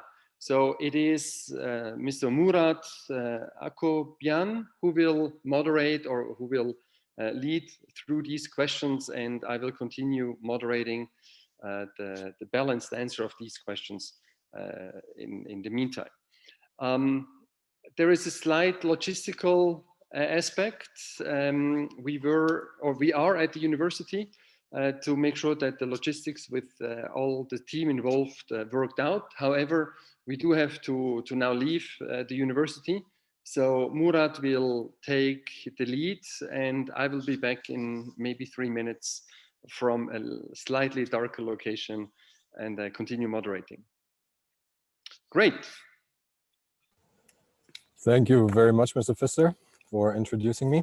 Hello, everyone. I am Murat, and I would like to welcome all of you to the Q&A part of our evening. So as he already said, because of some logistical reasons, I will keep my camera switched off, but I hope you can all hear me fine. And we will try to lead on this conversation this way. So quick run through again of the process. We will try to cover as many of your questions as possible, of course. Just a reminder, you can, if you want to ask the question yourself personally, you can press the raise hand button on Zoom. When you basically go on to participants or Teilnehmer, and then you press the little button that says with the blue hand, they'll basically show us that you want to ask your question yourself. Then you can, after being called upon, so after I say your name, you can unmute yourself, switch on your camera, and ask the question either to all panelists or direct it to one individual.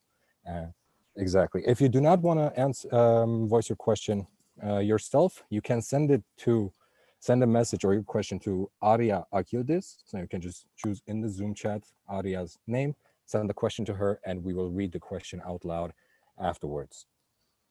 Okay, so let's begin. I hear first of all that Ms. Seda Hakopian has a question. So please unmute yourself and ask.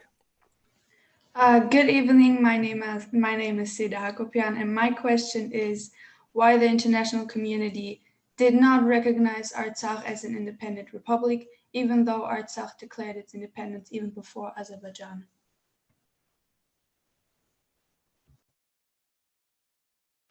Well, I think also here some parallels with history are important. There are a lot of not recognized de facto states, and I think the main case in point here is Kosovo, 2008. That has been recognized after the US have given a green light for the recognition. And Switzerland was also one of the first countries to recognize the state of Kosovo. in my view, this was a mistake, because if you start recognizing small republics that just declare their own autonomy, you initiate a chain reaction. Why would the Republika Srpska within Bosnia not be allowed to be a republic of its own when Kosovo is one? Why cannot the population of Crimea declare first their independence and then join Russia? There is a huge Albanian minority in northern Macedonia. They could also declare their independence. And I think it is quite telling, and I think Vicken already mentioned this, that even the Armenian government did not recognize the Republic of Nagorno-Karabakh just in order to maintain the space for negotiations. So I think this is a very touchy subject, and the international law is very conservative when it comes to the creation of new states. And of course, this has to do with the fact that international law has been created largely in order to conserve the status quo.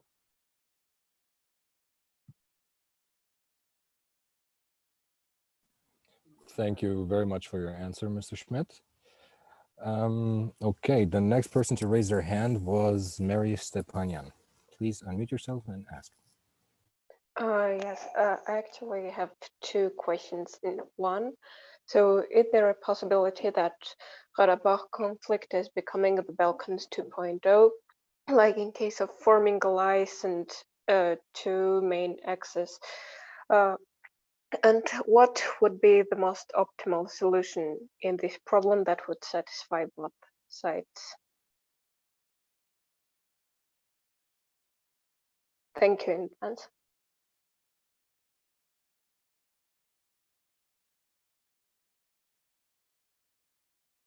Should I try? I don't think Karabakh is becoming Balkans, because the Caucasus is already as complicated as the Balkans and as unstable as the Balkans. So I think in Europe, we paid more attention to the Balkans in the 1990s because the Balkans are our neighbors in Europe, but also because the Balkans produced refugees. Refugees came to our countries, Germany, Switzerland, especially. And this became part of the internal political debate. So the importance of the Balkans is that they became part of internal politics and internal political campaigns. Now, what will be the solution that would satisfy both sides? We saw that in the last 26 years, the two parties did not manage to find a solution that satisfies two sides. Now we have a situation where Azerbaijan symbolically and physically on the ground marked victory. So Azerbaijani public opinion is in euphoric situation. The opposite is on the Armenian side. The Armenian public opinion feels hurt, wounded, betrayed by friends and allies, and alone. So on the long term, the best one can wish is that both societies democratize, whereby the people become the center of attention, not states and territories and so on. But unfortunately, we are not there yet. And to manage to come to a state where citizenship and not ethnicity is the important factor, and all citizens have their rights respected, from today till then, we will have a long and very difficult road to travel. I would maybe like to add that comparing it to the Balkans, you are also comparing the 1990s basically to today, and there has been a big shift of power. If you like it or not, there has been a big shift of power away from the liberal world, away from Europe, away especially from the United States of America. So Europe has to pick its fights now, right? And Russia has made clear that it considers this its own territory. Turkey also. Of course, Europe can make some moves, but they have to be careful. Of course, a country like Germany has a high power over Turkey for economic reasons, but on the other hand, they already played their cards for example, the refugee situation. So also Turkey has cards on its side, right? And the Europeans will be very careful on how many favors, in a sense, will they ask Turkey and Russia, because there are some things that Europe wants from these other countries. So the dark answer to your question is, in a sense, because Europe is not powerful enough to do so right now. If that will change, possibly, but this mostly depends on the United States of America. This is the potential game changer here. So Europe, in a sense, I believe Europe is sort of reliant on the United States of America.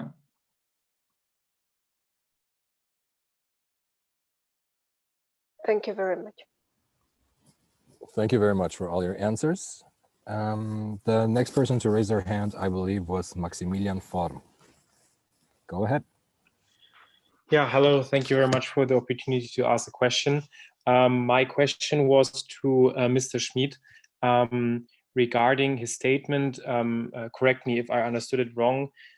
You said that Europe's intervention should focus more on the political/national side and not on the ethical and religious side. But wouldn't be that a completely wrong decision? Because if Europe would actually intervene in some sort of way, they should, I would say, the most logical opinion, to focus on the main aspect why this conflict is like ruling almost like 100 years, exactly because of these ethical and religious points. Yes, you mean ethnical, I think, not ethical, yeah. right? No, okay. I mean ethical yeah. and religious.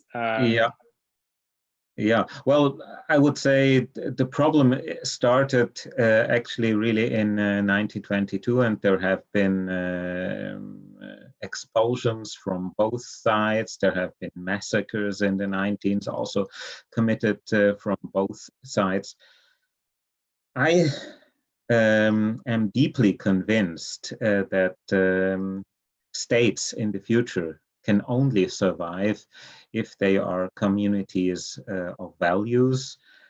And I also disagree with something that Michael just said, that the European Union had decided that Islam cannot be a part of the European Union. And I think if we look at the composition of the populations of all the major states in Western and Central Europe, we see that the Muslim population is considerable.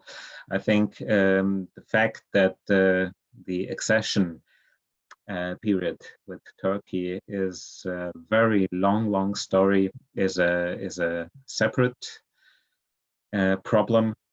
But on the other hand, I really think that we have to work towards solutions, just as Vicken mentioned, that also in constitutions of states, the citizenship must be the key element.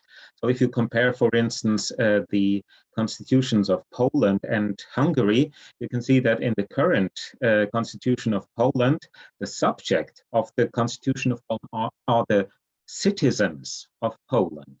They need not be ethnical Poles, but on the other hand, in the new constitution of Hungary that came into being 2012, we have an ethnic definition of what Hungary is and who Hungarian is.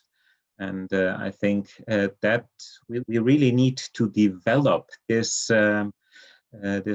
consciousness of being a citizen of a country that basically shares the values of this country. And maybe a last point is also, I think when I mentioned that within the framework of the Council of Europe, we should try to influence the political situation in Azerbaijan, we need not forget that the main currency today is prestige.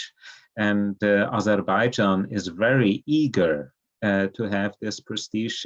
Think about the Eurovision contest in Baku. That was a huge expenditure and a huge show for also the Azerbaijani government. Thank you very much for your answer. Thank you very much, Mr. Schmid. The next person in line, I believe, was Benedict Hammer. Please unmute yourself and ask your question. Good evening, everyone. I'd be interested to know from the panelists what their outlook is regarding the future status of Nagorno-Karabakh as it's defined in the latest treaty, and also what the role of Europe would be given the superior military power of Azerbaijan, and how could you prevent another military aggression in 5 or 10 years or more after the Russian peacekeepers have left the territory?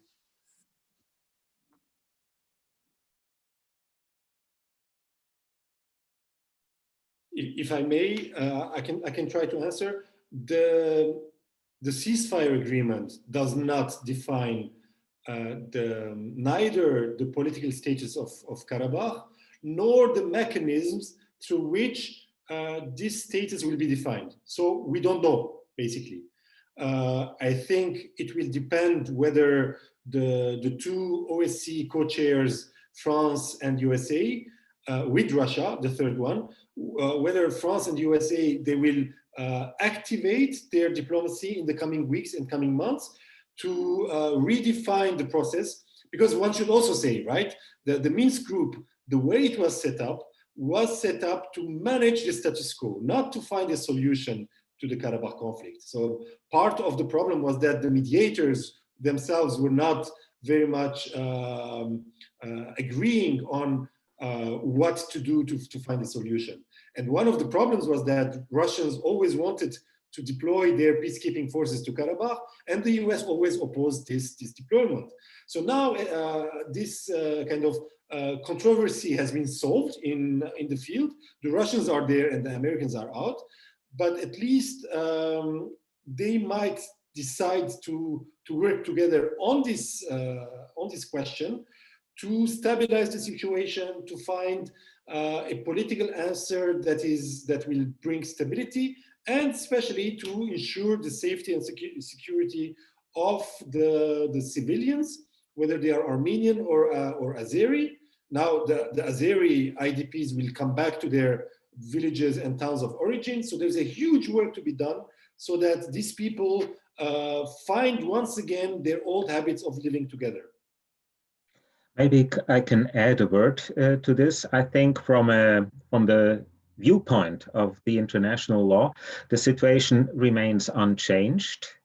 Nagorno-Karabakh has been a part of Azerbaijan since the early 90s from a legal point of view. And again, I would like to mention the Venice Commission, which is a quite powerful instrument by the Council of Europe. The Venice Commission is a panel of international legal experts that can formulate recommendations. The problem with the Venice Commission is that it can only act if the state itself agrees with the functioning of the Venice Commission. So Azerbaijan, the government of Azerbaijan would have to solicit the recommendations of the Venice Commissions, and then the Venice Commission could word a formulation or a proposal which of course would not be binding for the Azerbaijan government, but at the same time I think it would add, well, basically to the human rights basis of the situation. And I think Ilham Aliyev also hastened to highlight that the well-being of the Armenian inhabitants of Nagorno-Karabakh will be maintained. So from what I understood, but you correct me if I'm wrong, the way I understand it, the situation that we have now is not so far away from what the international law foresees, right? Because that Armenia had the parts that connect the motherland to Karabakh.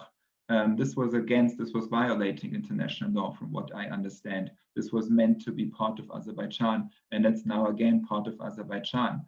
And whereas most parts of Karabakh, including the capital city, Stepanakert, it still belongs formally, it still belongs according to this agreement brokered by Russians and Turkish, still belongs to Armenia, right? Only some parts that should belong to Karabakh of Karabakh that should belong to Armenia now belong to Azerbaijan. So one is not so far away with this new deal from what the international law situation would be, if I understand it correctly. And maybe the hard truth for Armenians is that the situation that they had since the 1990s war was not durable over the long run. The Azerbaijanis didn't want it, and it, as far as I understand it, it was against the international law agreement, against what was the result of the dissolution of the Soviet Union.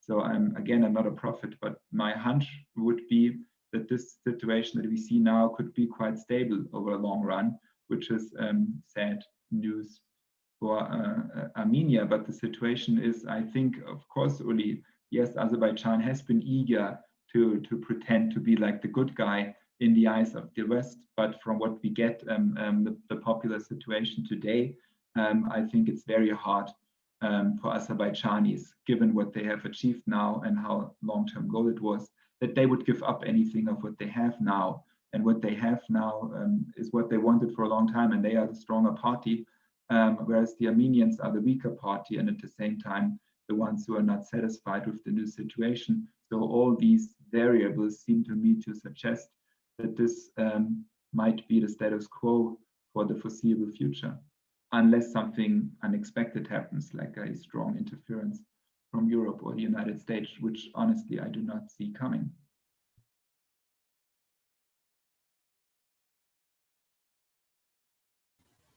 Okay, thank you very much for all of your answers. Now we're going to go back to Seda Hakopian again, as I see that her hand is still raised. Afterwards, we will switch over to the questions that have been sent in to us, and I will read them out loud. So, Ms. Seda Hakopian, go ahead.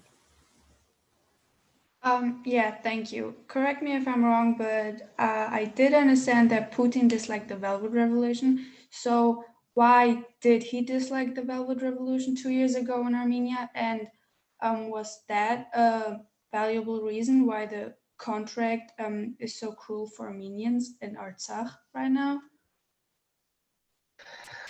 Well, in a way, Russia and the Kremlin is very much in favor of, incumbent governments and keeping them in power. So everything that resembles a revolution is toxic from a Russian point of view. Now, there is a clear difference between the Armenian revolution of 2018 and, let's say, the Ukrainian revolution in 2014, because in early 2014, from a Russian point of view, this was clearly a Western and notably a US interference. Be that true or not, but the Kremlin was convinced that this was a US-American fabrication. And the main difference to the Armenian events of 2018 was that even the Kremlin did not believe for a second that there was Western interference in the protests that were led by Nikol Pashinyan. And Nikol Pashinyan also very soon flew to Moscow and assured the Kremlin that this was not an anti-Russian revolution, but of course, Nikol Pashinyan basically stood for civil society values, and this was not something that was very well seen by the Kremlin. And so I think the Kremlin and Putin personally, they won't shed a single tear if Nikol Pashinyan will have to leave the government soon.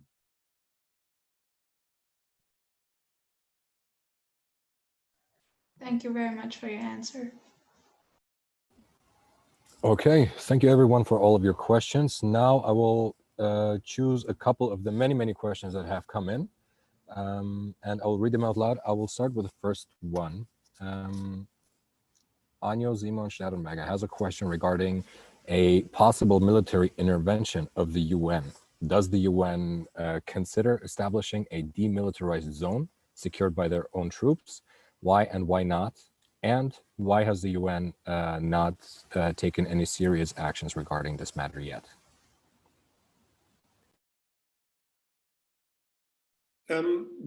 Within the OSCE Minsk Group negotiations, there was always a mention that peacekeeping troops that were going to be deployed were going to be multinational. But I think today this question has been resolved de facto by the Russian military deployment through the Lachin corridor, and they just reached Stepanakert a few hours back. So I think this issue has been resolved now. I don't see why the Russians and how the Russians will agree to any other forces to be present. The UN, we didn't hear from the UN, but Turkey has been insisting that there should be also Turkish peacekeeping troops deployed. And there's a kind of ping pong going on between the Russian head of diplomacy and the Turkish ones. The Russians are refusing. They are saying that there was nothing of that kind in the agreement signed by the conflict parties. So I think we will see only the Russians for the moment as peacekeepers in Karabakh. I very much agree with that, and maybe I can add something about the military alliances that come into play here. Because on the one hand, Turkey is a very unreliable NATO member. At this time, I think they are very close to the point of no return of being kicked out of the support for American weapons, because I think they tested their first S-400 Russian missiles that they purchased a while ago, a week ago. And I think what we witness right now is in some kind the disintegration of the reliability of both NATO and its Russian pendant, the CSTO, the Collective Security Treaty Organization. And Armenia is a member of CSTO, and Putin at the very early point of the conflict made it clear that the CSTO guarantee, which equals the famous Article 5 of the NATO treaty, holds true only for the Armenian territory and not for Nagorno-Karabakh. Now, the problem is that Azerbaijan military forces shelled also cities in Armenia proper. So basically, Russia didn't fulfill its obligation within the CSTO treaty. And just as a historical footnote, I think it's worth remembering why Turkey became a NATO member. And this was the fact in 1952, when the Soviet Union claimed Turkish territories back for Armenia. And then Turkey basically wanted to get backing from the most powerful alliance, the NATO, and entered NATO in 52. So basically, you see that the Russian-Turkish relationship is very unstable, and even the fact of Turkish NATO accession is due to a Soviet and in quotation mark Russian threat.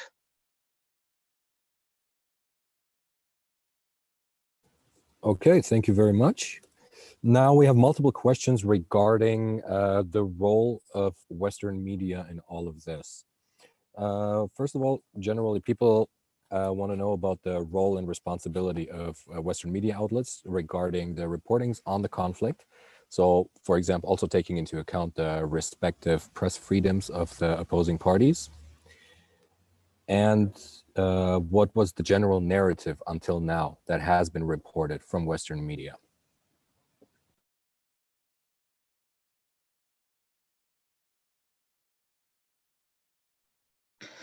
My impression is that there has been an anti-Azerbaijan bias, of course. Azerbaijan attacked.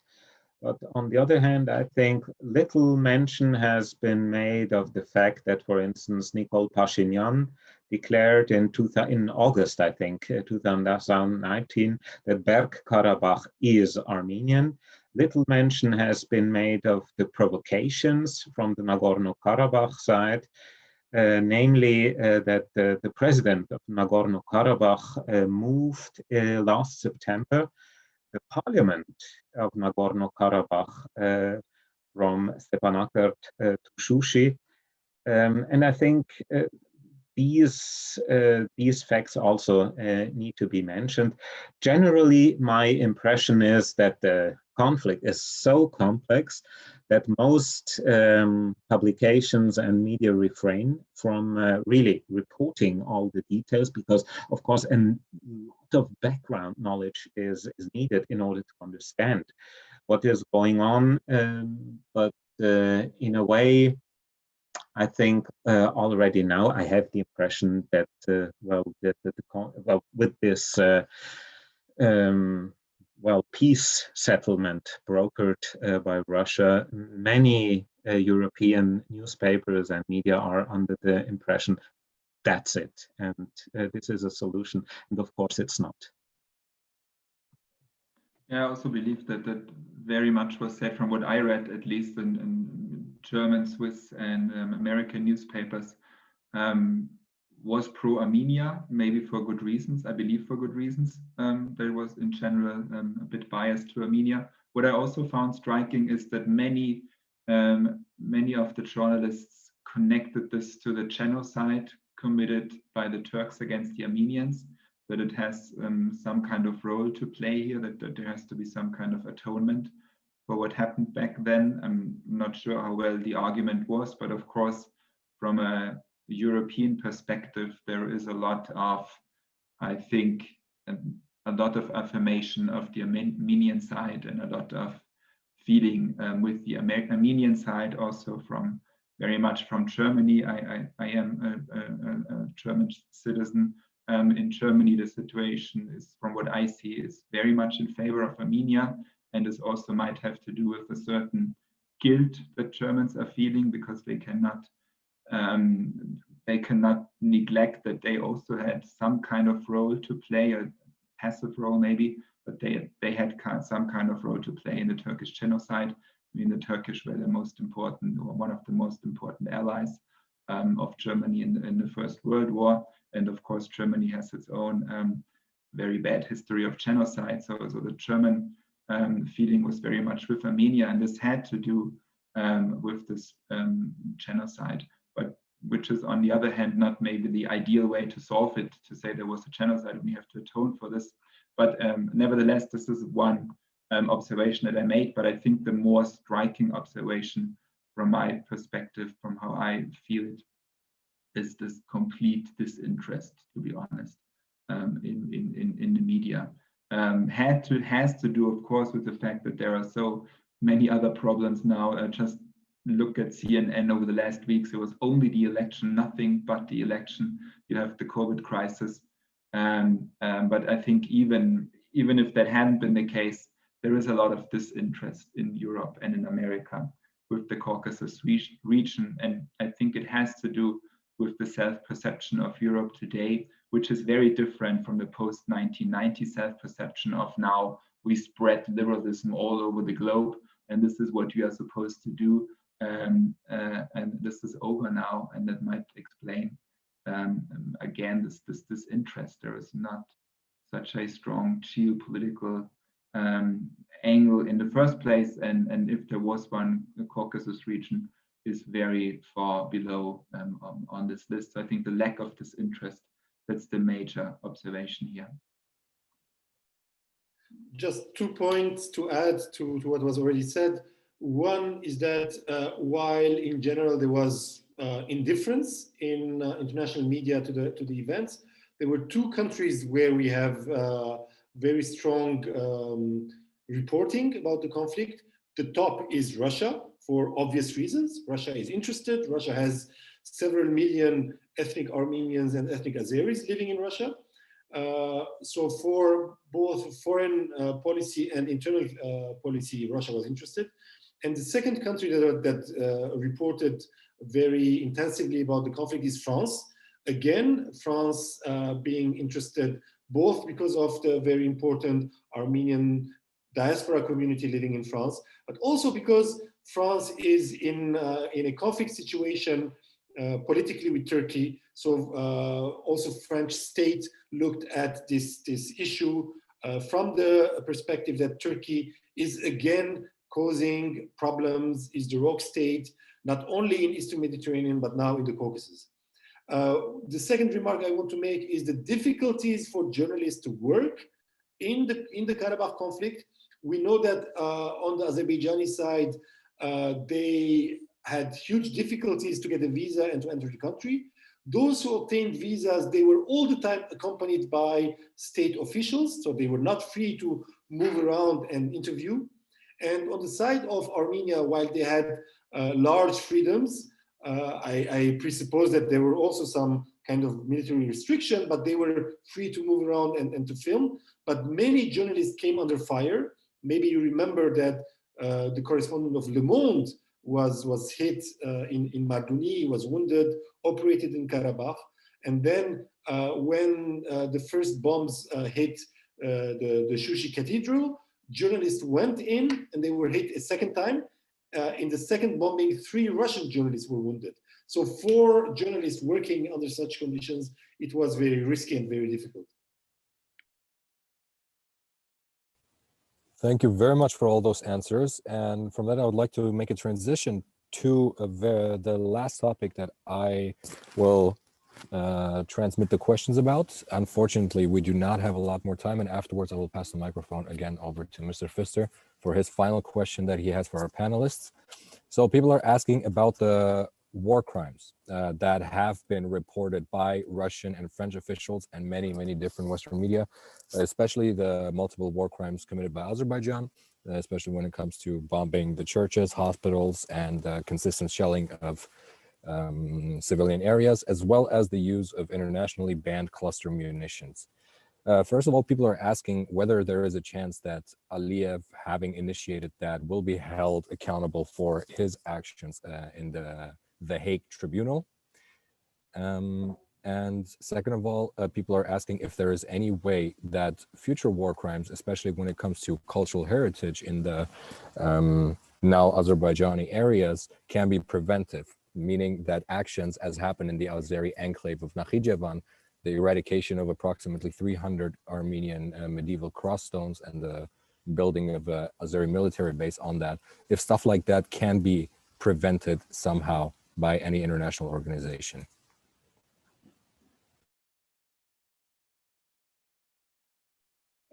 Shall I try?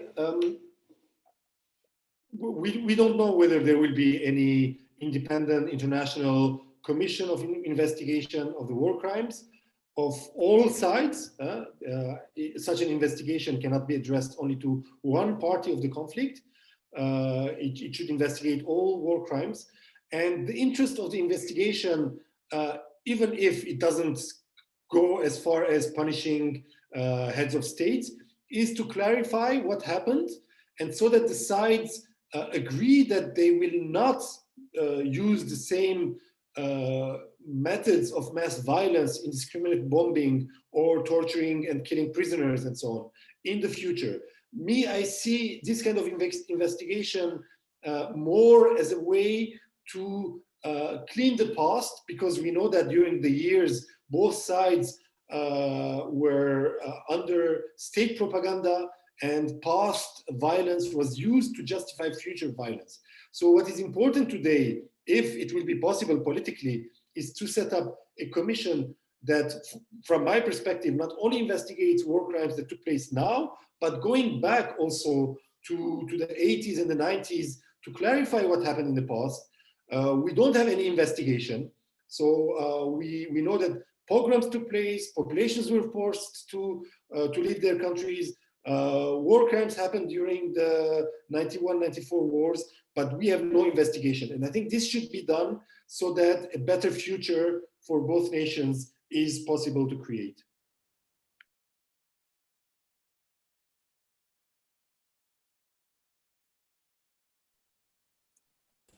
Okay. Then if there are no more oh, Mr. Schmid, I'm really sorry. Go ahead. No problem. Well, the problem is, of course, that the only, the court in The Hague is a very difficult court, and it is also difficult to bring cases before the court, and there are few convictions. And when it comes to the protection of cultural monuments, I think this is more of a moral obligation in war times. And so basically, if governments and armies do not refrain from destroying also cultural monuments, there is little leverage from the international community, apart from, well, basically establishing resolutions within the framework of the United Nations. I mean, the best way to deal with it would be media attention, right? But that's what we already discussed, that there is this lack of media attention and public shaming of these kind of atrocities.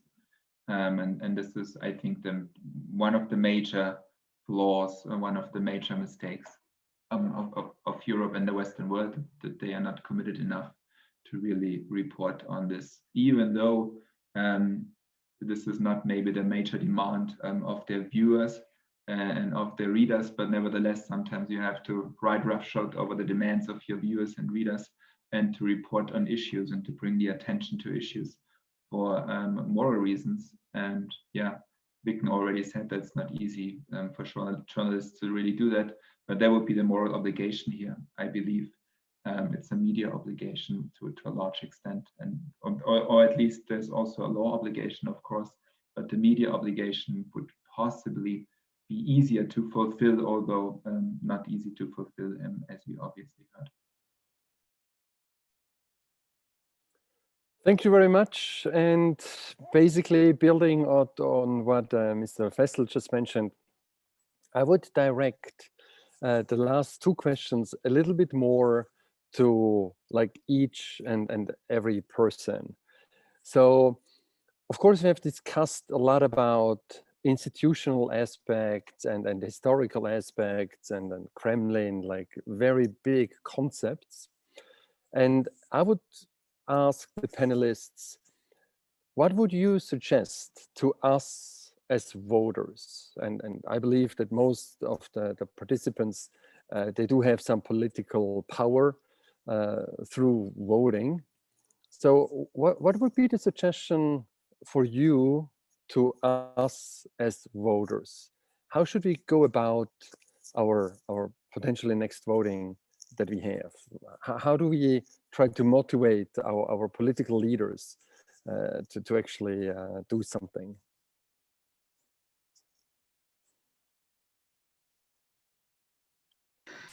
I won't be giving any recommendations here for the, well, Vicken already pointed to the votation of late November.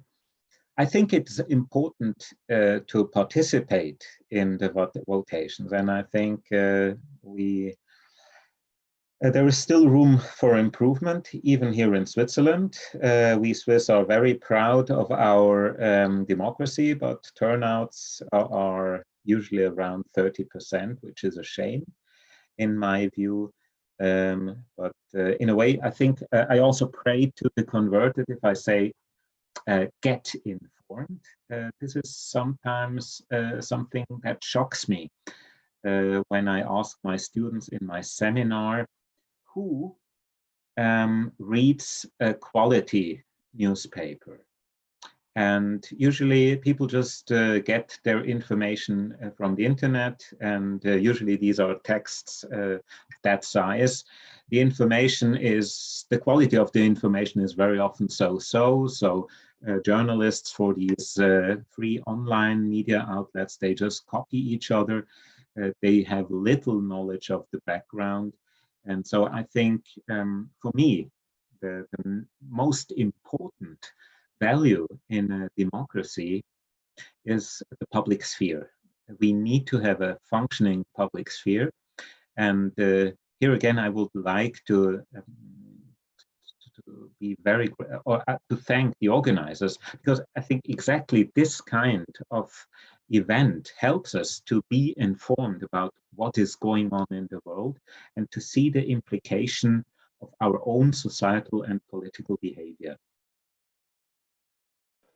Thank you very much. Alexis de Tocqueville valued so much about democracy in 1835 really was this idea: tell your neighbors, read a newspaper, and form an association. So it's really the public sphere, maybe even more than the government. And what we do here is really a very good first step, right? So I can also only agree with Uli that there has to be a lot of applause for the organizers of this. I want to add two other dimensions. Apart from voting as citizens in Switzerland, we can also contact our parliamentarians, our politicians, and express our ideas, our preoccupations. Plus, as citizens, we can also influence the media through writing letters. So in case you have strong opinions, first, be informed. Don't be biased. Think about the problem from different angles, not just from your perspective. And then if you think that there's something unfair taking place, you have the instrument of voting, but also the instrument of contacting politicians and the media. Also, I want to insist that today we are in a globalized world. What is happening in the Caucasus, what is happening in the Middle East is not just outside there somewhere. It touches our public sphere. We saw this with the failure, the collapse, and the massacres that followed the Arab Spring. In the first few weeks, there was such hope that the Arab world will change. And then there was this disaster, and this disaster touched us as well. The refugees, the violence, the radical terrorism, and so on. So today we cannot say that we live in separate spaces. There's international politics and there's the warm chimney back home. No, what is happening there will eventually influence us. So do get engaged. And thank you very much for your initiative. Very clear message here for all of us. And as we are a business school, I actually would like, and for businesses, customers are really, really important. So my last question, my concluding question would be, if you would see us or look at us as customers, what would be your recommendations, or would the recommendations be different to us as customers than what you just mentioned? So should we stop going to SOCAR? And of course, there are also Armenian companies that we might want to not use, but SOCAR is pretty big in Switzerland. So that's why I'm using this example. So any recommendations for us as customer? How could we be part of a solution instead of part of the problem? Get rid of your gasoline car and buy electric. That could be something, right? Not only for this reason, for maybe if you want to weaken Azerbaijan, that's what you should do. I do not know. Armenia, if you want to weaken Armenia, I don't know if you have many options if there are international players from Armenia, but going electric when it comes to driving, that might be a recommendation, right? Not only for this conflict, but also for environmental reasons. Yeah, that's a sort of a helpless answer. It's the best I can come up with, right? I mean, the power shift is due to the fact the power shift in the region between Azerbaijan and Armenia. Why can Azerbaijan do things that they weren't able to do in the 1990s? That's because of oil, right? So if there is something a customer can do, it has to do with oil. Thank you. And as a proud owner of Tesla car and shares, of course, I totally underline your statement of going electric. Yes, Mr. I drive Schmid. Renault Zoe. That's the cheaper version, but works just as well. Absolutely, And it's a absolutely. French car, which I also like about it, which I prefer about the Zoe over the Tesla. Yeah, absolutely. Mr. Schmid, Mr. Cheterian? My recommendation would be, as soon as air travel resumes, go and visit both countries. They're beautiful old cultures, and I think you get a notion also what could be possible in terms of peaceful coexistence, both in Yerevan and Baku, that were mixed cities with mixed populations, and this of course holds true also of Shusha. So I think it is important that we do not spend our vacations always in France and Italy, but also in these countries. And to jump on the environmental aspect, maybe compensate for the CO2 of the flight, of course. Yeah. Mr. Cheterian? I would advise as customers from business perspective to think about business from long-term perspective. So if we invest in problematic sectors, companies, but also nations, then I think we will have problems on the long term. But also when we do business, we should also pay attention to morality, because today more and more morality is becoming part of what we expect in business sector, and there's the risk of reputation if we don't pay attention to the moral side. Thank you very much. And of course, I couldn't agree more with what was mentioned, that the students organizing such a collaboration, such as this custom, also inviting participants who are not afraid to actually raise controversial and opposing opinions, as we have seen today. So thank you very, very much for these open discussions. And I believe any conflicts, or the solution to any conflicts, start with basically approaching one another. And I believe this is what we have done today. So this is where we try to virtually hand over some bottle of wine to the panelists for a big thank you. And I hope that we can keep up the good spirit. Yes, absolutely. I also have a bottle of water only, but we get to the wine later. So thank you very much, everybody. The student team was sitting to my left, all with the social distancing, of course. And last but not least, the panelists, and of course, the participants who made that possible. We believe, or we hope, that we will hear more, and potentially also some coverage with more insight, as we have discussed. And therefore, we can all make more solid discussions and influencing our everyday behavior to actually contribute to a long-term better perspective for the Caucasus region. Thank you very much, and I'm wishing you a great evening, a peaceful evening, and I'm looking forward to potentially talk about the topic in a much better orientation in a year from now. We never know. We keep the hopes up. Thank you. Goodbye. Thanks for having me.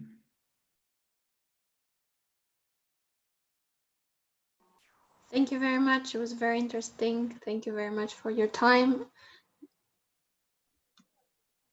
Thank you, Shade.